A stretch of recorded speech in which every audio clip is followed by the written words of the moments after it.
আসসালামু আলাইকুম। এই ভিডিওতে রিলিজিয়াস মাইন্ডসেট ভিডিও সিরিজের মূল বক্তব্য সংক্ষেপে উপস্থাপন করব এবং এ বিষয়ে আমার সদ্য প্রকাশিত রিলিজিয়াস মাইন্ডসেট বিশ্বাসের ঢেকে গেলা বইয়ের কিছু অংশ শেয়ার করব। প্রায় 350 পৃষ্ঠার হার্ড কভার অফসেট বইটি বিশেষ অফারে কিনতে পারবেন ভিডিও ডেসক্রিপশনে দেওয়া লিঙ্কে ক্লিক করে, বা লিঙ্ক চাই লিখে কমেন্ট করতে পারেন। এই ভিডিও সিরিজ বা বইটি আপনার ধর্মীয় ভাবনায় একটা নতুন দুয়ার খুলবে বলে আমার বিশ্বাস। তবে যারা বাইনারি চিন্তা করেন, অর্থাৎ একতরফা চিন্তা করেন, আমার বই বা ভিডিও তাদের জন্য নয়।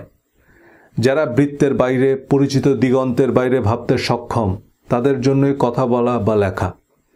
গণমানুষের জন্য বইটি নয়, তাই তাদের কাছে বইটি পৌঁছাক তা চাইও না। এ কারণে সীমিত পরিমাণ বই ছাপানোর সিদ্ধান্ত নিয়েছি। আপনি আমাকে প্রথমবার শুনলে সব কিছুর আগে আমার ইউটিউব চ্যানেলটি সাবস্ক্রাইব করুন, ফেসবুকে ফলো করুন। আমি মূলত ডিজিটাল মার্কেটিং এবং পার্সোনাল ব্র্যান্ডিং নিয়েই কথা বলি এবং বলবো। সেটাই আমার মূল পেশা বা রুটি রুজি। ধর্ম নিয়েও কথা বলি পার্সোনাল ডেভেলপমেন্ট কারিকুলাম হিসাবেই। আপনি যেই ধর্মাবলম্বী হন, আপনার মূল ধর্মগ্রন্থই আপনার সাকসেস ম্যানুয়াল। শারীরিক, মানসিক, জাগতিক এবং আত্মিক সাফল্যের মন্ত্র আপনার ধর্মগ্রন্থ। কিন্তু এই কথাগুলো অনেকের কাছে খুব হাস্যকর শোনায়। রিলিজিয়াস মাইন্ডসেট ভিডিও সিরিজের নিয়মিত দর্শকরা একটি নতুন মাইন্ডসেট থেকে ধর্মকে উপলব্ধি করতে পারছেন। এই সিরিজটি সম্পর্কে আপনাদের মতামত দয়া করে কমেন্টে লিখে জানাবেন। এবং এই ভিডিওটি যেহেতু রিলিজিয়াস মাইন্ডসেট সিরিজের স্কাই ভিউ, তাই এই ভিডিওটি শেয়ার করার জন্য সবাইকে বিশেষভাবে অনুরোধ করব। এই ভিডিওটি আপনারা চাইলে ডাউনলোড করে সম্পূর্ণ ভিডিওটি আপনাদের নিজেদের ইউটিউব চ্যানেল বা ফেসবুক পেজে আপলোড করতে পারেন। তবে কোনো খণ্ডিত অংশ আপলোড করা যাবে না। অঙ্কের ক্লাসে মাঝখানে এসে যেমন কিছুই বোঝা যাবে না, আমার কথাগুলো মাঝখান থেকে শুনলে উল্টা বুঝবেন। রিলিজিয়াস মাইন্ডসেটে নতুন ভিডিও বানানোর ইচ্ছা বা প্রয়োজন খুব একটা নাই, কারণ আমি পার্সোনাল ডেভেলপমেন্ট এবং ডিজিটাল মার্কেটিংয়ে ফোকাস করতে চাই। আর এই প্লেলিস্টে যা ভিডিও আছে, enough to make up my point. Religion নিয়ে আগ্রহ থাকলে আমার ইউটিউব চ্যানেলের রিলিজিয়াস মাইন্ডসেট প্লেলিস্টের ভিডিওগুলো ধারাবাহিকভাবে এবং মনোযোগ দিয়ে শোনার অনুরোধ থাকলো। আর বইটি রেফারেন্স হিসাবে হাতের কাছে রাখবেন। এই বইটি একাধিকবার পড়লেও প্রতিবারই আপনার কাছে নতুন মনে হবে। কিছু ধারণা আমি ইচ্ছা করেই পুনরাবৃত্তি করেছি, কারণ এই প্রশ্নগুলো বিভিন্নভাবে ঘুরে ফিরে পাঠকের মাথায় আসবে। তবে এসব নিয়ে হাটে মাঠে যে কারোর সাথে তর্ক করবেন না, কারণ এই সহজ কথাগুলো বোঝা কিন্তু সহজ নয়। সহজ করে চিন্তা করাই কিন্তু সবচেয়ে কঠিন, কারণ আমরা বিশ্বাসের শক্ত ঢেকে গেলে বসে আছি। অনুরোধের ঢেকে গেলা এই বাংলা বাগধারার অর্থ কারো অনুরোধে ঢেকে গেলার মতো অসম্ভব কঠিন কাজ করা। এমন অসম্ভব কাজ মানুষ কারো অনুরোধে না করলেও ধর্ম বিশ্বাসে করে। পুণ্যের আশায় একসময় সদ্য বিধবা নারী স্বামীর চিতায় আত্মাহুতি দিত। একই আশায় নিরীহ মানুষ হত্যা করতে কথিত পুণ্যার্থীরা আত্মঘাতী হামলা করে। রিলিজিয়াস মাইন্ডসেট বিশ্বাসের ঢেকে গেলা এই বইটি পরিচিত বৃত্তের বাইরে থেকে ধর্মকে মূল্যায়নের একটা চেষ্টা। ধর্ম নিয়ে এই নিরপেক্ষ নির্মোহ বিশ্লেষণ করা খুবই কঠিন, কারণ আমরা প্রতিটা মানুষ ধর্মকে আমাদের ইস্পাত কঠিন রিলিজিয়াস মাইন্ডসেটের ভিত্তিতেই মূল্যায়ন করতে পছন্দ করি। তাই দিন শেষে ধর্ম নিয়ে যে যার অবস্থানেই অনড়। অথচ ধর্ম নিয়ে আলোচিত বিতর্কের বেশিরভাগ বিষয় আসলে ধর্মের সাথে সম্পর্কিতই নয়। এই বইটি কোনো ধর্মীয় ফতোয়া, পরামর্শ বা সিদ্ধান্ত না হলেও ইসলাম ধর্মের প্রধান করণীয় বর্জনীয় সম্পর্কে মুসলিম, অমুসলিম, সেকুলার, এমনকি নাস্তিক সবার ভাবনায় একটা বৈপ্লবিক পরিবর্তন আনবে। সঠিক দৃষ্টিভঙ্গি, সঠিক মাইন্ডসেট থেকে ধর্মকে মূল্যায়ন করতে সাহায্য করবে। ধর্ম এবং ধর্মের আগাছা চিহ্নিত করতে সহায়ক হবে। নাস্তিকদের অনেকে যেমন ধর্মের প্রয়োজনীয়তা উপলব্ধি করবেন, আমরা ধার্মিকরাও বুঝতে পারবো যে ধর্মের নামে আমরা বেশিরভাগ মুসলমান বিভিন্ন অধর্মের বৃত্তে বন্দী। এ বইয়ে পবিত্র কোরআনের আলোকে আমাদের প্রতিদিনের ধর্মচর্চায় নানান অসঙ্গতি তুলে ধরার চেষ্টা করেছি। হালাল, হারাম, অ্যালকোহল, নামাজ, হাদিস, হিজাব, দাড়ি সম্পর্কে কোরআনের বক্তব্য তুলে ধরেছি, যা অনেককে অবাক করবে। তবে আমার কথা নয়, কোরআন খুলে মিলিয়ে নেবেন। হাসরের মাঠে আমাকেও আপনি খুঁজে পাবেন না, আকাশচুম্বী জনপ্রিয় হুজুরকেও খুঁজে পাবেন না। আপনার পরীক্ষা আপনাকেই দিতে হবে। আমার ভিডিও বা বইয়ে আমি নানামুখী উদাহরণ দিয়েছি বোঝানোর সুবিধার্থে, কিন্তু কোনো দল, মত, তরিকার প্রতি আমার কোনো অনুরাগ বা বিরাগ নেই। অমুসলিম, এমনকি নাস্তিকদের নিয়েও আমার কোনো আপত্তি নাই, কোনো অভিযোগ অনুযোগ নাই। তাই আপনি হাদিস, ফেকা, পীর, ফকির, ওঝা, টিয়া পাখি যাই বিশ্বাস করেন, আপনার প্রতি আমার পূর্ণ সম্মান আছে। কাউকে কষ্ট দেওয়া আমার উদ্দেশ্য নয়, তবে কেউ আহত হলে তা নিতান্তই ক্রসফায়ার বলে বিবেচিত হবে। কোরআনে আল্লাহ যতবার বেহেশতের প্রতিশ্রুতি দিয়েছেন, ততবারই বিশ্বাস ও সৎকর্মের পূর্বশর্ত দিয়েছেন। এই বিশ্বাস ও সৎকর্মের বিস্তারিত তালিকাও কোরআনে বলে দিয়েছেন, কিন্তু আমাদের পরিচিত ইসলামের সাথে সে তালিকার সম্পর্ক খুব একটা নাই বললেই চলে। কোরআনের বিশ্বাস ও সৎকর্মের তালিকা যদি আমাদের প্রতিদিনের ধর্মচর্চার ভিত্তি হতো, তবে ইসলাম ধর্মের কোনো প্রচারণার প্রয়োজন পড়তো না, বিতর্কের তো প্রশ্নই উঠত না। কোরআনের মূলনীতি বিশ্বাস ও সৎকর্মের সাথে সম্পর্কহীন, সমাজ সংসারে গুরুত্বহীন কিছু রীতিরেওয়াজ আমরা ধর্ম হিসাবে পালন করি। বিভিন্ন ব্যক্তি বা গোষ্ঠীর কথিত ধর্মীয় মতবাদ প্রতিষ্ঠায় চরম পন্থা অনুসরণ করে ধর্মকে গেলার অযোগ্য ঢেকি বানিয়েছি। কোরআনের শাশ্বত সৌন্দর্য, সরল পথ ভুলে মুসলমানরা আজ দলে দলে বিভক্ত। অথচ এই কোরআন আরবের ক্ষুদ্র ক্ষুদ্র গোত্রগুলোকে একত্রিত করে সারা পৃথিবীর অনুকরণীয় আদর্শ এবং অজেয় পরাশক্তি বানিয়েছে। আমি আমার ভিডিও সিরিজ ও বইয়ে বিভিন্ন উদাহরণ দিয়ে কোরআনের সাথে আমাদের পরিচিত ইসলাম এবং নিত্যদিনের ধর্মচর্চার বৈপরীত্য বোঝানোর চেষ্টা করেছি। উদ্দেশ্য কোরআন বুঝে পড়তে উদ্বুদ্ধ করা। আমার সব আলোচনার উদ্দেশ্য সঠিক রাস্তা নির্বাচনে সাহায্য করা। 1000 মাইলের সফর শুরুর আগে নিশ্চিত হতে হবে যে আপনি ঠিক রাস্তা ধরেছেন। উল্টা পথে যত দূর যাবেন রাস্তা কিন্তু কমবে না, রাস্তা বাড়বে। আমি জনে জনে ফতোয়াও দেই না, তেলমাখা কুস্তিগিরদের সাথে বিতর্কও করি না। তবে কোনো বিজ্ঞ আলেম, শ্রদ্ধেয় মুহাদ্দিসের সাথে আলোচনার সুযোগ নেই, যিনি উপযুক্ত রেফারেন্স ও গ্রহণযোগ্য যুক্তির সমন্বয়ে সত্য বুঝতে সাহায্য করবেন। হাদিসের নামে জাল জালিয়াতির তথ্য প্রমাণ আমাকে বড় বড় আল্লামা শাইখুল হাদিসরাই দিচ্ছেন। ওনারা বলতে পারেন না আহলে আবু জেহেলদের ভয়ে, তাই আমাকে বলতে অনুরোধ করেছেন। তবে আমার বা কারো কথায় বিভ্রান্ত হওয়ার দরকার নেই। আপনার কাছে জিপিএস থাকলে আপনার জনে জনে রাস্তা জিজ্ঞেস করার দরকার কি? আমি শুধু বলছি কোন জিপিএস 100% অ্যাকুরেট। অনেকেই অবশ্য বলা শুরু করেছেন যে শুধু কোরআন অনুসরণ করলে ইসলাম ধর্মের আর কিছুই থাকে না। হ্যাঁ, একথা সত্য যে আমাদের পরিচিত ইসলামের সাথে কোরআনের উল্লেখযোগ্য সম্পর্ক নাই। এই ইসলাম যে কোরআনের ইসলাম নয়, হজরত মুহাম্মদ সাল্লাল্লাহু আলাইহি সাল্লামের ইসলাম নয়, সোনালী যুগের ইসলাম নয়, তা এই বই থেকে পরিষ্কার বুঝতে পারবেন ইনশাল্লাহ। বুঝতে পারবেন চলে সব উল্টো পথে, উল্টো রথে, উল্টো বেশে। সোজা পথ পৌড়ে পায়ে, সোজা পথে কেউ চলে না। বাঁকা পথ জ্যাম হরদম, জমজমাট ভিড় কমে না। ধর্ম সম্পর্কে এক জীবনে খুব বেশি কিছু জানা সম্ভব নয়, তবে ধর্ম নিয়ে আমাদের কৌতূহলের অন্ত নেই। ধর্মীয় কারণ ছাড়াও রাজনীতি, অর্থনীতি, জীবন জীবিকার প্রতিটি পরতে পরতে মিশে আছে ধর্ম। যারা ধর্মে বিশ্বাস করেন না তাদেরও ধর্ম নিয়ে আগ্রহ কম নয়। আমার শিক্ষা জীবনের শুরুটা মাদ্রাসায়, তবে যে কোনো কারণেই মাদ্রাসায় পড়ার সময়টাতে আমার ধর্ম নিয়ে খুব ইতিবাচক অভিজ্ঞতা হয়নি। ধর্মকে মনে হয়েছে জীবনের সাথে সম্পর্কহীন, প্রজন্ম থেকে প্রজন্মে চলমান কিছু মুখস্থ রীতিরেওয়াজ। আশেপাশের মানুষদের মধ্যে দেখেছি ধর্মের কথার সাথে তাদের কাজের খুব একটা মিল নাই। পরবর্তীতে আমি ঢাকা বিশ্ববিদ্যালয়ে আন্তর্জাতিক সম্পর্ক বিভাগে পড়তে গিয়ে প্রতিটা মুহূর্তেই মনে হয়েছে জাতীয় এবং আন্তর্জাতিক রাজনীতির অন্যতম প্রধান উপকরণ ধর্ম। একবিংশ শতাব্দীর এই বিজ্ঞান ও প্রযুক্তির জয়যাত্রায় এই উত্তরাধুনিক বিশ্ব ব্যবস্থায় ধর্মের আধিপত্য বেশ স্পষ্ট। ইউনিভার্সিটিতে এবং পরবর্তীতে আমেরিকায় অনেক সৎ, মহৎ, বিশ্বস্ত এবং সত্যিকারের ভালো মানুষ দেখেছি। এরা ধর্মে বিশ্বাস করে না বা কার্যত ধর্ম চর্চা করে না, কিন্তু তারা ধর্মের মানদণ্ডে উত্তীর্ণ। তারা ধর্মের কঠিনটা করছে, শুধু পোশাকি, রীতিরেওয়াজ আর বিশ্বাসের ভনিতারাই। এদের বেশিরভাগ ধর্মে বিশ্বাস করে না, কারণ ধর্ম সম্পর্কে তাদের যে অভিজ্ঞতা তা ধর্ম সম্পর্কে একটা ভুল বার্তা। প্রসঙ্গত বলে রাখি, আমাদের আলেম উস্তাদদের মধ্যেও অনেক মুত্তাকি, মুখলেস, পরহেজগার ও গুণী ইসলামিক স্কলার আছেন যারা সত্যিকারের ধর্ম চর্চা করেন। তারা সর্বজন শ্রদ্ধেয় এবং আমাদের সকলের জন্য অনুকরণীয় আদর্শ। আস্তিক নাস্তিক বিতর্ক দিয়ে শুরু করা যাক। এখন বিজ্ঞানের যুগ। জ্ঞানের প্রতিটা শাখায় চলছে জানার অবিরাম চেষ্টা।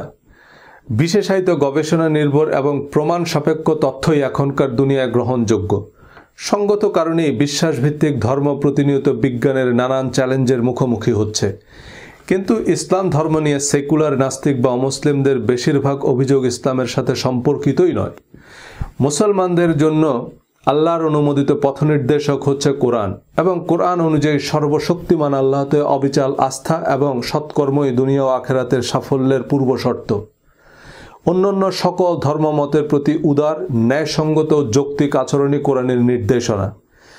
কিন্তু রাজনৈতিক অর্থনৈতিক স্বার্থে ধর্মকে ব্যবহার করতে উদ্দেশ্যমূলকভাবে কোরআনের সাথে সম্পর্কহীন কিছু আচার আনুষ্ঠানিকতা ইসলাম হিসাবে প্রতিষ্ঠা করা হয়েছে, যা ধর্মকে পদে পদে প্রশ্নবিদ্ধ করছে। এসব প্রশ্ন নিয়ে আবার দিনভর বিতর্ক, নানান বৈজ্ঞানিক অবৈজ্ঞানিক ব্যাখ্যা, উত্তপ্ত বাদানুবাদ, হুমকি ধমকি। অথচ প্রতিটা ধর্মের মূল গ্রন্থগুলো যথাযথভাবে অনুসরণ করলে দেখবেন মুক্ত চিন্তা, প্রগতিশীলতা, পরমত সহিষ্ণুতা, মানবিক মূল্যবোধের কথা সবচেয়ে বেশি ধর্মগ্রন্থেই বলা হয়েছে। কিন্তু যারা ধর্মের দোকান খুলে বসেছেন তারা আপনাকে ধর্মের প্রকৃত সত্য জানতে দিবে না, আপনাকে চিন্তা গবেষণা করতে দিবে না। ধর্ম বিষয়ক কোনো ব্যাখ্যাকে বৈজ্ঞানিক না অবৈজ্ঞানিক হিসাবে নিব তা প্রাথমিকভাবে নির্ভর করে আমাদের এক্সিস্টিং ধর্মীয় বিশ্বাস বা রিলিজিয়াস মাইন্ডসেটের উপর। পৃথিবীর সব মানুষের কাছেই, এমনকি নাস্তিকদের কাছেও তাদের ধর্মীয় বিশ্বাস বিজ্ঞান ভিত্তিক, সার্বজনীন সত্য।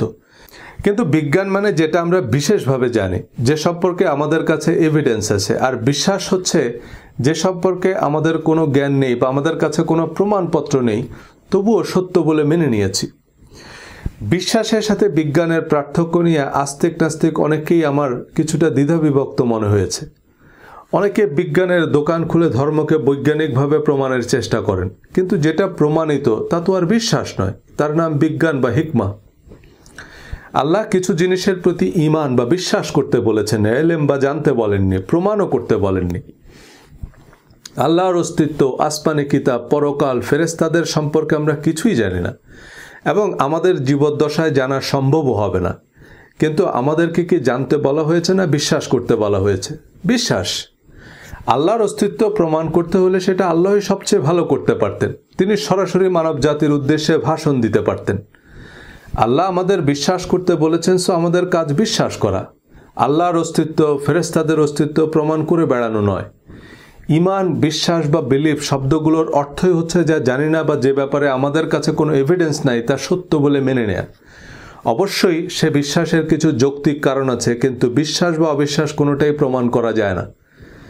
বিজ্ঞান মানে কোনো অতি প্রাকৃতিক তেলেসমতি ব্যাপার না। সোজা বাংলায় বিজ্ঞান মানে বিশেষ জ্ঞান, কোনো বিষয়কে বিশেষভাবে জানা। ধর্মকে বুঝতে হলে ধর্ম সম্পর্কে বিশেষভাবে জানার চেষ্টা করতে হবে। শুধু শুধু টলেমি, কোপার্নিকাস, ডারউইন, মারউইন কপচালেই একটা বিরাট বৈজ্ঞানিক আলোচনা হয়ে গেল, এমনটা আমার মনে হয় না।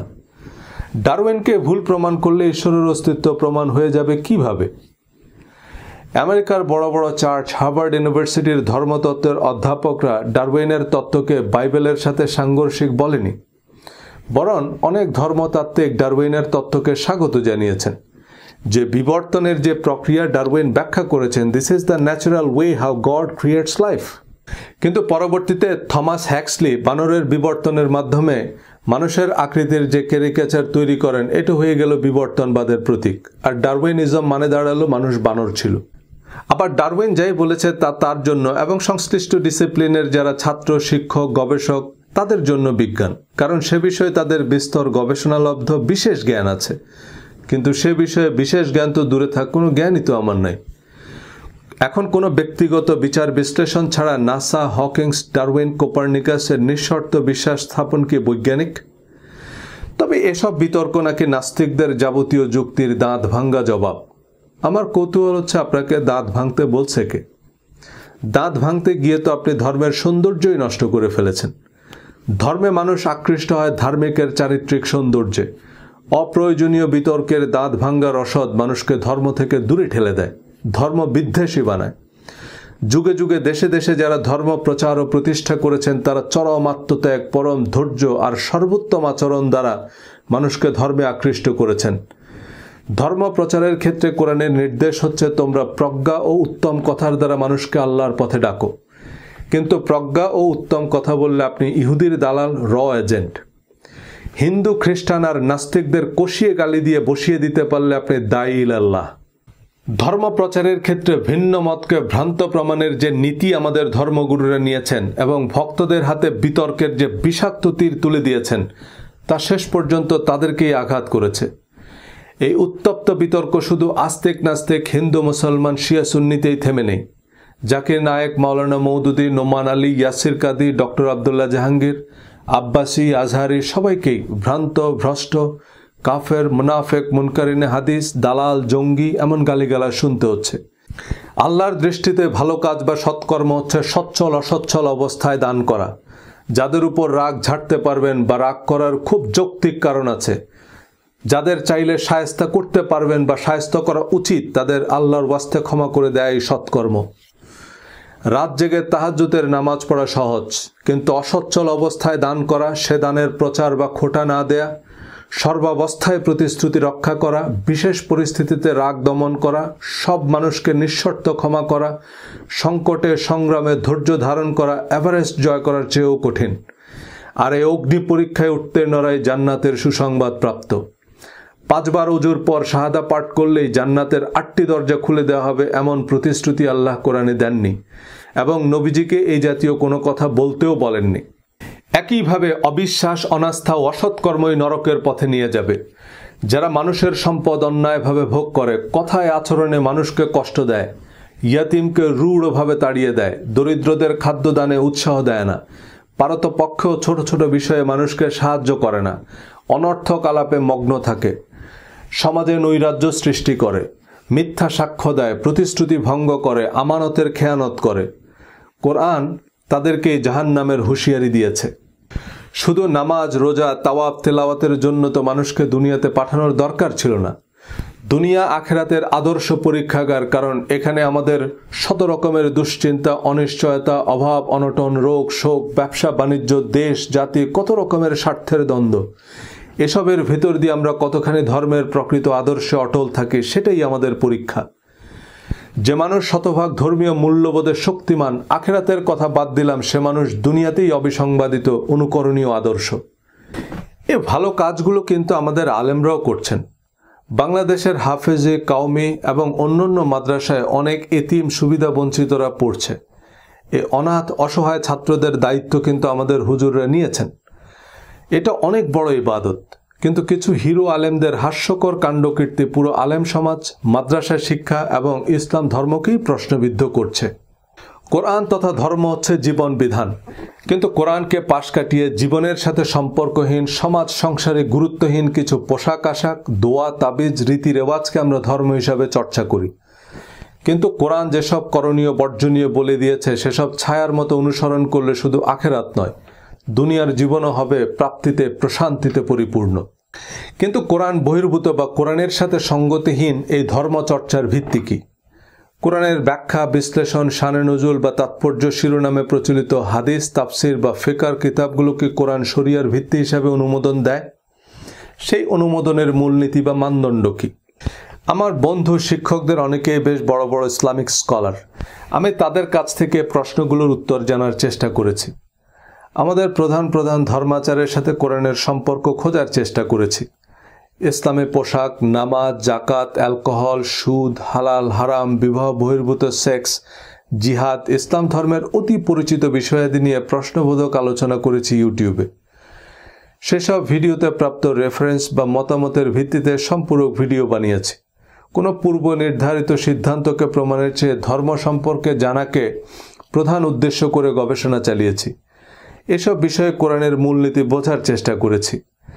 সে গবেষণার ভিত্তিতে কোরআনের আলোকে ইসলাম ধর্মের প্রকৃত সৌন্দর্য সামনে আনার চেষ্টা করেছি এ বইয়ে, যা একই সাথে মুসলমানদের মধ্যে নিজেদের ধর্ম নিয়ে গর্বের অনুভূতি তৈরি করবে, কোরআন পড়ার বোঝার আগ্রহ তৈরি করবে, আবার নাস্তিক অমুসলিমদের মধ্যেও কোরআন ও ইসলাম সম্পর্কে ইতিবাচক ধারণা তৈরি করবে।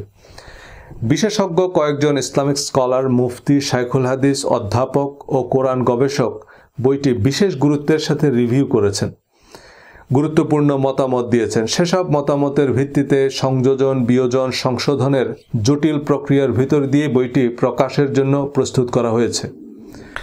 ইউটিউবের আলোচনায় কিছু তথ্যগত বা বিশ্লেষণগত ভুল বোঝাবুঝি নিয়ে, সাবস্ক্রাইবারদের প্রতিক্রিয়া বিবেচনায় নিয়ে বক্তব্যকে পক্ষপাত মুক্ত করার চেষ্টা করেছি।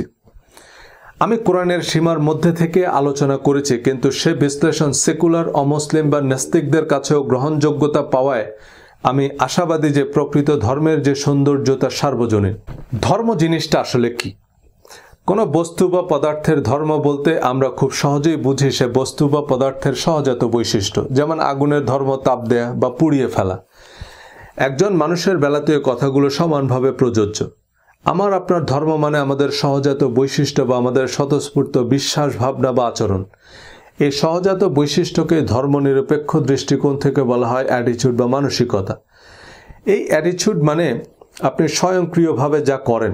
পজিটিভ অ্যাটিটিউড বলতে আমরা বুঝি তিনি অভ্যাসবশত ভালো কাজ করেন, তিনি সবসময় সত্য কথা বলেন, মানুষের সাথে সুন্দর আচরণ করেন, চুরি করেন না, দায়িত্ব অবহেলা করেন না, প্রতারণা করেন না, অসৎ পন্থা অবলম্বন করেন না, অনর্থক আলাপে মগ্ন থাকেন না, প্রতিশ্রুতি ভঙ্গ করেন না। পৃথিবীর যে কোনো প্রতিষ্ঠান নতুন কর্মী বা কর্মকর্তা নিয়োগের সময় এই গুণগুলো নিশ্চিত হতে চায়, কারণ এই মানুষগুলোকে নিয়ে কর্মক্ষেত্রে কোনো অভিযোগ অনুযোগ থাকে না, এদের সার্বক্ষণিক নজরদারির মধ্যে রাখতে হয় না। আর নেগেটিভ অ্যাটিটিউড মানে এরা অকারণে মিথ্যা কথা বলে, খারাপ ভাষায় তর্ক করে, অনর্থক কথায় বা কাজে মগ্ন থাকে, সুযোগ পেলেই চুরি করে, আমানতের খেয়ানত করে, প্রতিশ্রুতি ভঙ্গ করে, দায়িত্বে অবহেলা করে, প্রতিবেশী বা সহকর্মীকে সাহায্য করে না। এমন মানুষদের পর্বত প্রমাণ যোগ্যতা থাকলেও কোনো প্রতিষ্ঠান এদের কর্মী বা কর্মকর্তা হিসাবে নিতে চায় না। মানুষ এদের সম্মান করে না, বন্ধু হিসাবে গ্রহণ করে না, নেতা হিসাবে মেনে নিতে চায় না, এদের জীবনসঙ্গী হতে চায় না, কারণ এদের নিয়ে জীবনে কর্মক্ষেত্রে বহুমাত্রিক সমস্যার সৃষ্টি হয়, সার্বক্ষণিক নজরদারির মধ্যে রাখতে হয়, বিচার, সালিশ, অভিযোগ অনুযোগের অন্ত থাকে না। সুতরাং চাকরি, ব্যবসা, সমাজ, সংসার, জীবনের সর্বক্ষেত্রেই সাফল্যের ভিত্তি হচ্ছে ইতিবাচক মানসিকতা ও দৃষ্টিভঙ্গি। আমাদের ধর্ম হচ্ছে আমাদের অ্যাটিটিউড বা আমাদের স্বতঃস্ফূর্ত আচরণের বহিঃপ্রকাশ। আমি যখন বলবো আমার ধর্ম হচ্ছে ইসলাম, তো আমার আচার আচরণ, বিশ্বাস, ভাবনায় স্বতঃস্ফূর্তভাবে ইসলামী বিধিনিষেধ ফুটে উঠবে। যার ধর্ম হিন্দু তার সহজাত বৈশিষ্ট্যে বেদ বা গীতার শিক্ষা স্পষ্ট থাকতে হবে। খ্রিস্টান মানে তার চরিত্রে বাইবেলের প্রতিফলন থাকবে। কিন্তু আমরা কতজন আমাদের নিজ নিজ ধর্মের মানদণ্ডে উত্তীর্ণ? বিভিন্ন পোশাকি, রীতি রেওয়াজ, প্রথা, পার্বণ, মুখস্থ কিছু দোয়া, তাবিজ, কিচ্ছা কাহিনীর একটা অর্থহীন প্যাকেজকে আমরা ধর্ম হিসাবে চর্চা করি, যার সাথে প্রকৃত ধর্মের বিশেষ কোনো সম্পর্কই নেই। কিন্তু এই চক্র থেকে বেরিয়ে আসা খুব কঠিন, কারণ আমাদের অবচেতন মন সত্য এবং মিথ্যার পার্থক্য জানে না, উচিত অনুচিতের তফাৎ বোঝে না, যৌক্তিক অযৌক্তিকের তফাৎ জানে না। আপনি আপনার অবচেতন মনকে যা বিশ্বাস করতে বলবেন সে তাই বিশ্বাস করবে। একসময় এই বিশ্বাস এতটাই শক্তিশালী হবে যে আপনি এর বাইরে ভিন্ন কিছু গ্রহণ করতে পারবেন না। আমরা কি দেখব তা বেশিরভাগ সময় নির্ভর করে কিভাবে দেখব, কোন দৃষ্টিকোণ থেকে দেখব তার উপর। একজনের দৃষ্টিতে যেটা ইবাদত, আরেকজনের দৃষ্টিতে সেটা শিরক বা বেদাত। একজনের জন্য যেটা জিহাদ, আরেকজনের সংজ্ঞায় সেটা সন্ত্রাস। একজনের চোখে যেটা ফ্যাশন, আরেকজনের বিবেচনায় সেটা অশ্লীল। নিউ ইয়র্কে যখন মধ্যরাত, ঢাকায় তখন ভর দুপুর। তাই এখন দিন না রাত তা নির্ভর করে আপনি এই মুহূর্তে কোথায় আছেন তার উপর। আমরা ধর্ম বা ধর্মমতকে মূল্যায়ন করি আমাদের শিয়া, সুন্নি, টুয়েলভার্স, ইসমাইলি, হানাফি, সালাফি, আহলে হাদিস, আহলে কোরআন, দেওবন্দি, দেওয়ানবাগি, আহমদিয়া, মাইজভান্ডারি, এসব ইস্পাত কঠিন রিলিজিয়াস মাইন্ডসেট থেকে। আমার মাইন্ডসেট বা তরিকার সাথে না মিললে সেটা ফেতনা, দজ্জাল, চক্রান্ত, মুতাজিলা, খাড়াজিলা, গুরজিলা, ফেরকা, আসাদ, মোসাদ, ভণ্ড ইত্যাদি দত্তদানব। ধর্ম নিয়ে কথা বলা শুরুর পর আমি অসংখ্য তরিকা বা ফেরকার দালাল উপাধি পেয়েছি। আমি নিজেও কনফিউজড হয়ে যাচ্ছি যে আমি আসলে কার দালাল। আলহামদুলিল্লাহ, এটুকু অন্তত বুঝতে পারছেন যে মুসলমানদের মধ্যে ভ্রান্ত মতবাদ থাকতে পারে, তাদের নিয়ে চক্রান্ত হতে পারে। সে দালাল আমি যেমন হতে পারি, আপনার হুজুরও হতে পারে। তাই বলছে কি, একটু কানে হাত দিয়ে দেখুন কানটা জায়গা মতো আছে কিনা। কান জায়গা মতো থাকলে চিল, শকুন, ঈগল কিছু নিয়েই টেনশন নেই। আমি তর্ক করতে পারি না, কারোর সাথে তর্ক করিও না, কিন্তু সুখবর হচ্ছে আপনার ঘরে লাই ডিটেক্টর আছে। আপনি সত্য মিথ্যার পার্থক্য করতে পারবেন। সে সত্য মিথ্যার পার্থক্যকারী হচ্ছে কোরআন। কোরআন যেসব ফাইল প্রোগ্রাম চিনে না, সেসব আপনার সিস্টেমে ইনস্টল করতে থাকলে একসময় আপনার সিস্টেম হ্যাং করবে। সূরা বাকারা 185। কোরআন নাজিল করা হয়েছে মানুষের জন্য পথনির্দেশক, সুস্পষ্ট প্রমাণ ও সত্য মিথ্যার পার্থক্যকারী রূপে। এই আয়াতে আল্লাহ আরও বলেছেন, আল্লাহ তোমাদের জন্য সহজ চান এবং কঠিন চান না। অর্থাৎ কোরআনের মূলনীতি হচ্ছে যেটা মানুষের জন্য সহজ, কল্যাণকর। কোরআনের বাইরে আর যত ধর্মীয় বর্ণনা বা বিবরণ আছে তার সত্যতার মানদণ্ড হচ্ছে কোরআন। দেওবন্দ, মদিনা, আল আজহার, তেহরান ইউনিভার্সিটিতে সারা জীবন গবেষণা করেও কোরআন বহির্ভূত হাদিস বা ঐতিহাসিক তথ্যের সত্যতা নিশ্চিত হওয়া সম্ভব নয়। হাজার বছরের গবেষণার পরও এ পণ্ডিতরা ঐক্যমতে পৌঁছাতে পারেনি। কোনো নির্দিষ্ট হাদিস বা ঐতিহাসিক তথ্যের পক্ষে যত যুক্তি দেয়া হোক না কেন, তা বিশ্বাস যা সবাই নিজেদের মাযহাবের অনুমোদন অনুযায়ী বিশ্বাস করে। ইসলামের যে ইতিহাস আতাউর রহমান মিয়াজির মতো সুন্নি ইতিহাসবিদরা জানেন, তেহরান ইউনিভার্সিটির হাদিসের অধ্যাপকরা তা বিকৃত মিথ্যা ইতিহাস বলেই বিশ্বাস করেন। কোরআন সকল সন্দেহের ঊর্ধ্বে এবং মুত্তাকিদের জন্য জিপিএস বা পথ প্রদর্শক। কোরআনে আল্লাহ বহুবার বলেছেন, আমি তো কোরআনকে সহজ করে দিয়েছি উপদেশ গ্রহণের জন্য। আল্লাহ নবীকে বলেছেন, আমি তোমার উপর এই কিতাব নাজিল করেছি সকল বিষয়ের সুস্পষ্ট বিবরণ এবং মুসলমানদের জন্য গাইডেন্স, ক্ষমা ও সুসংবাদ হিসাবে। অনেকেই কোরআনের অনেক রূপক, উপমা, রহস্যময় আয়াতকে পুঁজি করে প্রশ্ন করেন যে কোরআন থেকে এসব আয়াতের অর্থ বোঝা সম্ভব নয়। খুবই যৌক্তিক, কিন্তু তা আমাদের বোঝার প্রয়োজনও নেই। আল্লাহ পবিত্র কোরআনে বলেছেন, তিনি তোমার উপর কিতাব নাজিল করেছেন, তার মধ্যে রয়েছে মুহকাম আয়াতসমূহ, যেগুলো কিতাবের মূল, আর অন্যগুলো মুতাশাবিহ। ফলে যাদের অন্তরে রয়েছে সত্য বিমুখ প্রবণতা, তারা ফিতনার উদ্দেশ্যে এবং ভুল ব্যাখ্যার অনুসন্ধানে মুতাশাবিহ আয়াতগুলোর পিছনে লেগে থাকে, অথচ আল্লাহ ছাড়া কেউ এর ব্যাখ্যা জানে না। অর্থাৎ কোরআনের মুহকাম, হুকুম, আহকাম বা বিধিবিধান সংক্রান্ত আয়াতগুলো সহজ এবং স্পষ্ট। সূরা বাকারার ১৮৫ এবং ১৮৭ এ দুটি আয়াত যে কোনো অমুসলিমকে দিলেও সে রোজার বিস্তারিত বিধিবিধান বলে দিতে পারবে। সূরা বাকারা ১৮৭ নং আয়াতের শেষে আল্লাহ তাই বলছেন, এভাবেই আল্লাহ তার আয়াতসমূহ মানুষের জন্য স্পষ্ট করেন যাতে তারা সৎকর্মশীল হতে পারে। কোরআনের বিধিবিধান আপনি পরিষ্কার বুঝবেন, কিন্তু আপনি যে বুঝেন নাই বা বিষয়টা যে এত সহজ নয়, এ হাইকোর্ট দেখাতে বাদশাহ আলমগীরের ফতোয়াপিডিয়া লাগবে, যাতে শত শত ফিকহ কিতাবের পরস্পর বিরোধী রায় আছে। কোরআনের মুতাশাবিহ আয়াতগুলোর অর্থ আল্লাহ ছাড়া কেউ জানে না, কিন্তু যাদের অন্তরে রয়েছে সত্য বিমুখ প্রবণতা, তারা এই মুতাশাবিহ আয়াতগুলোর মন গড়া ব্যাখ্যা দিয়ে আল কায়দা বানাচ্ছে। ধর্মের নিত্য নতুন দোকান খোলে, অমুক আয়াতের অর্থ নবী নূরের তৈরি, সুতরাং এটা বিশ্বাস না করলে সে কাফের, কাফেরের পিছে নামাজ পড়লে নামাজ হবে না, সুতরাং নূর পার্টির আলাদা মসজিদ বানানো লাগবে। অথচ নবী নূরের তৈরি না মাটির তৈরি আল্লাহই ভালো জানেন, আমাদের আদার ব্যাপারে জাহাজের খবর নেওয়ার দরকার কি? এই রূপক মুতাশাবিহ আয়াতের অযাচিত ব্যাখ্যা দিয়ে ধর্মকে গেলার অযোগ্য ঢেকি বানানো হয়েছে। এটা বিশ্বাস করলে কাফের, আবার না বিশ্বাস করলেও কাফের। ইমাম আবু হানিফা কাঁকড়া খাওয়াকে হারাম বলেছেন, সুতরাং কাঁকড়া খাওয়া হারাম, আর হারামকে হালাল মনে করলে সে কাফের। আবার আরেক ইমাম কাঁকড়া খাওয়াকে হালাল ফতোয়া দিয়েছেন, তো সেই ইমাম কাফের হননি? শেষ পর্যন্ত আমাদের সামনে অপশন হচ্ছে, আমরা কি মাদানী হুজুরকে মানব না আজহারি হুজুরকে মানব। কোরআনে আল্লাহ বলেছেন, হে মানুষেরা, তোমরা সকলে তোমাদের নিকট তোমাদের প্রভুর কাছ থেকে যা নাজিল হয়েছে তার অনুসরণ করো এবং তাকে ছাড়া অন্য কিছু অনুসরণ করো না।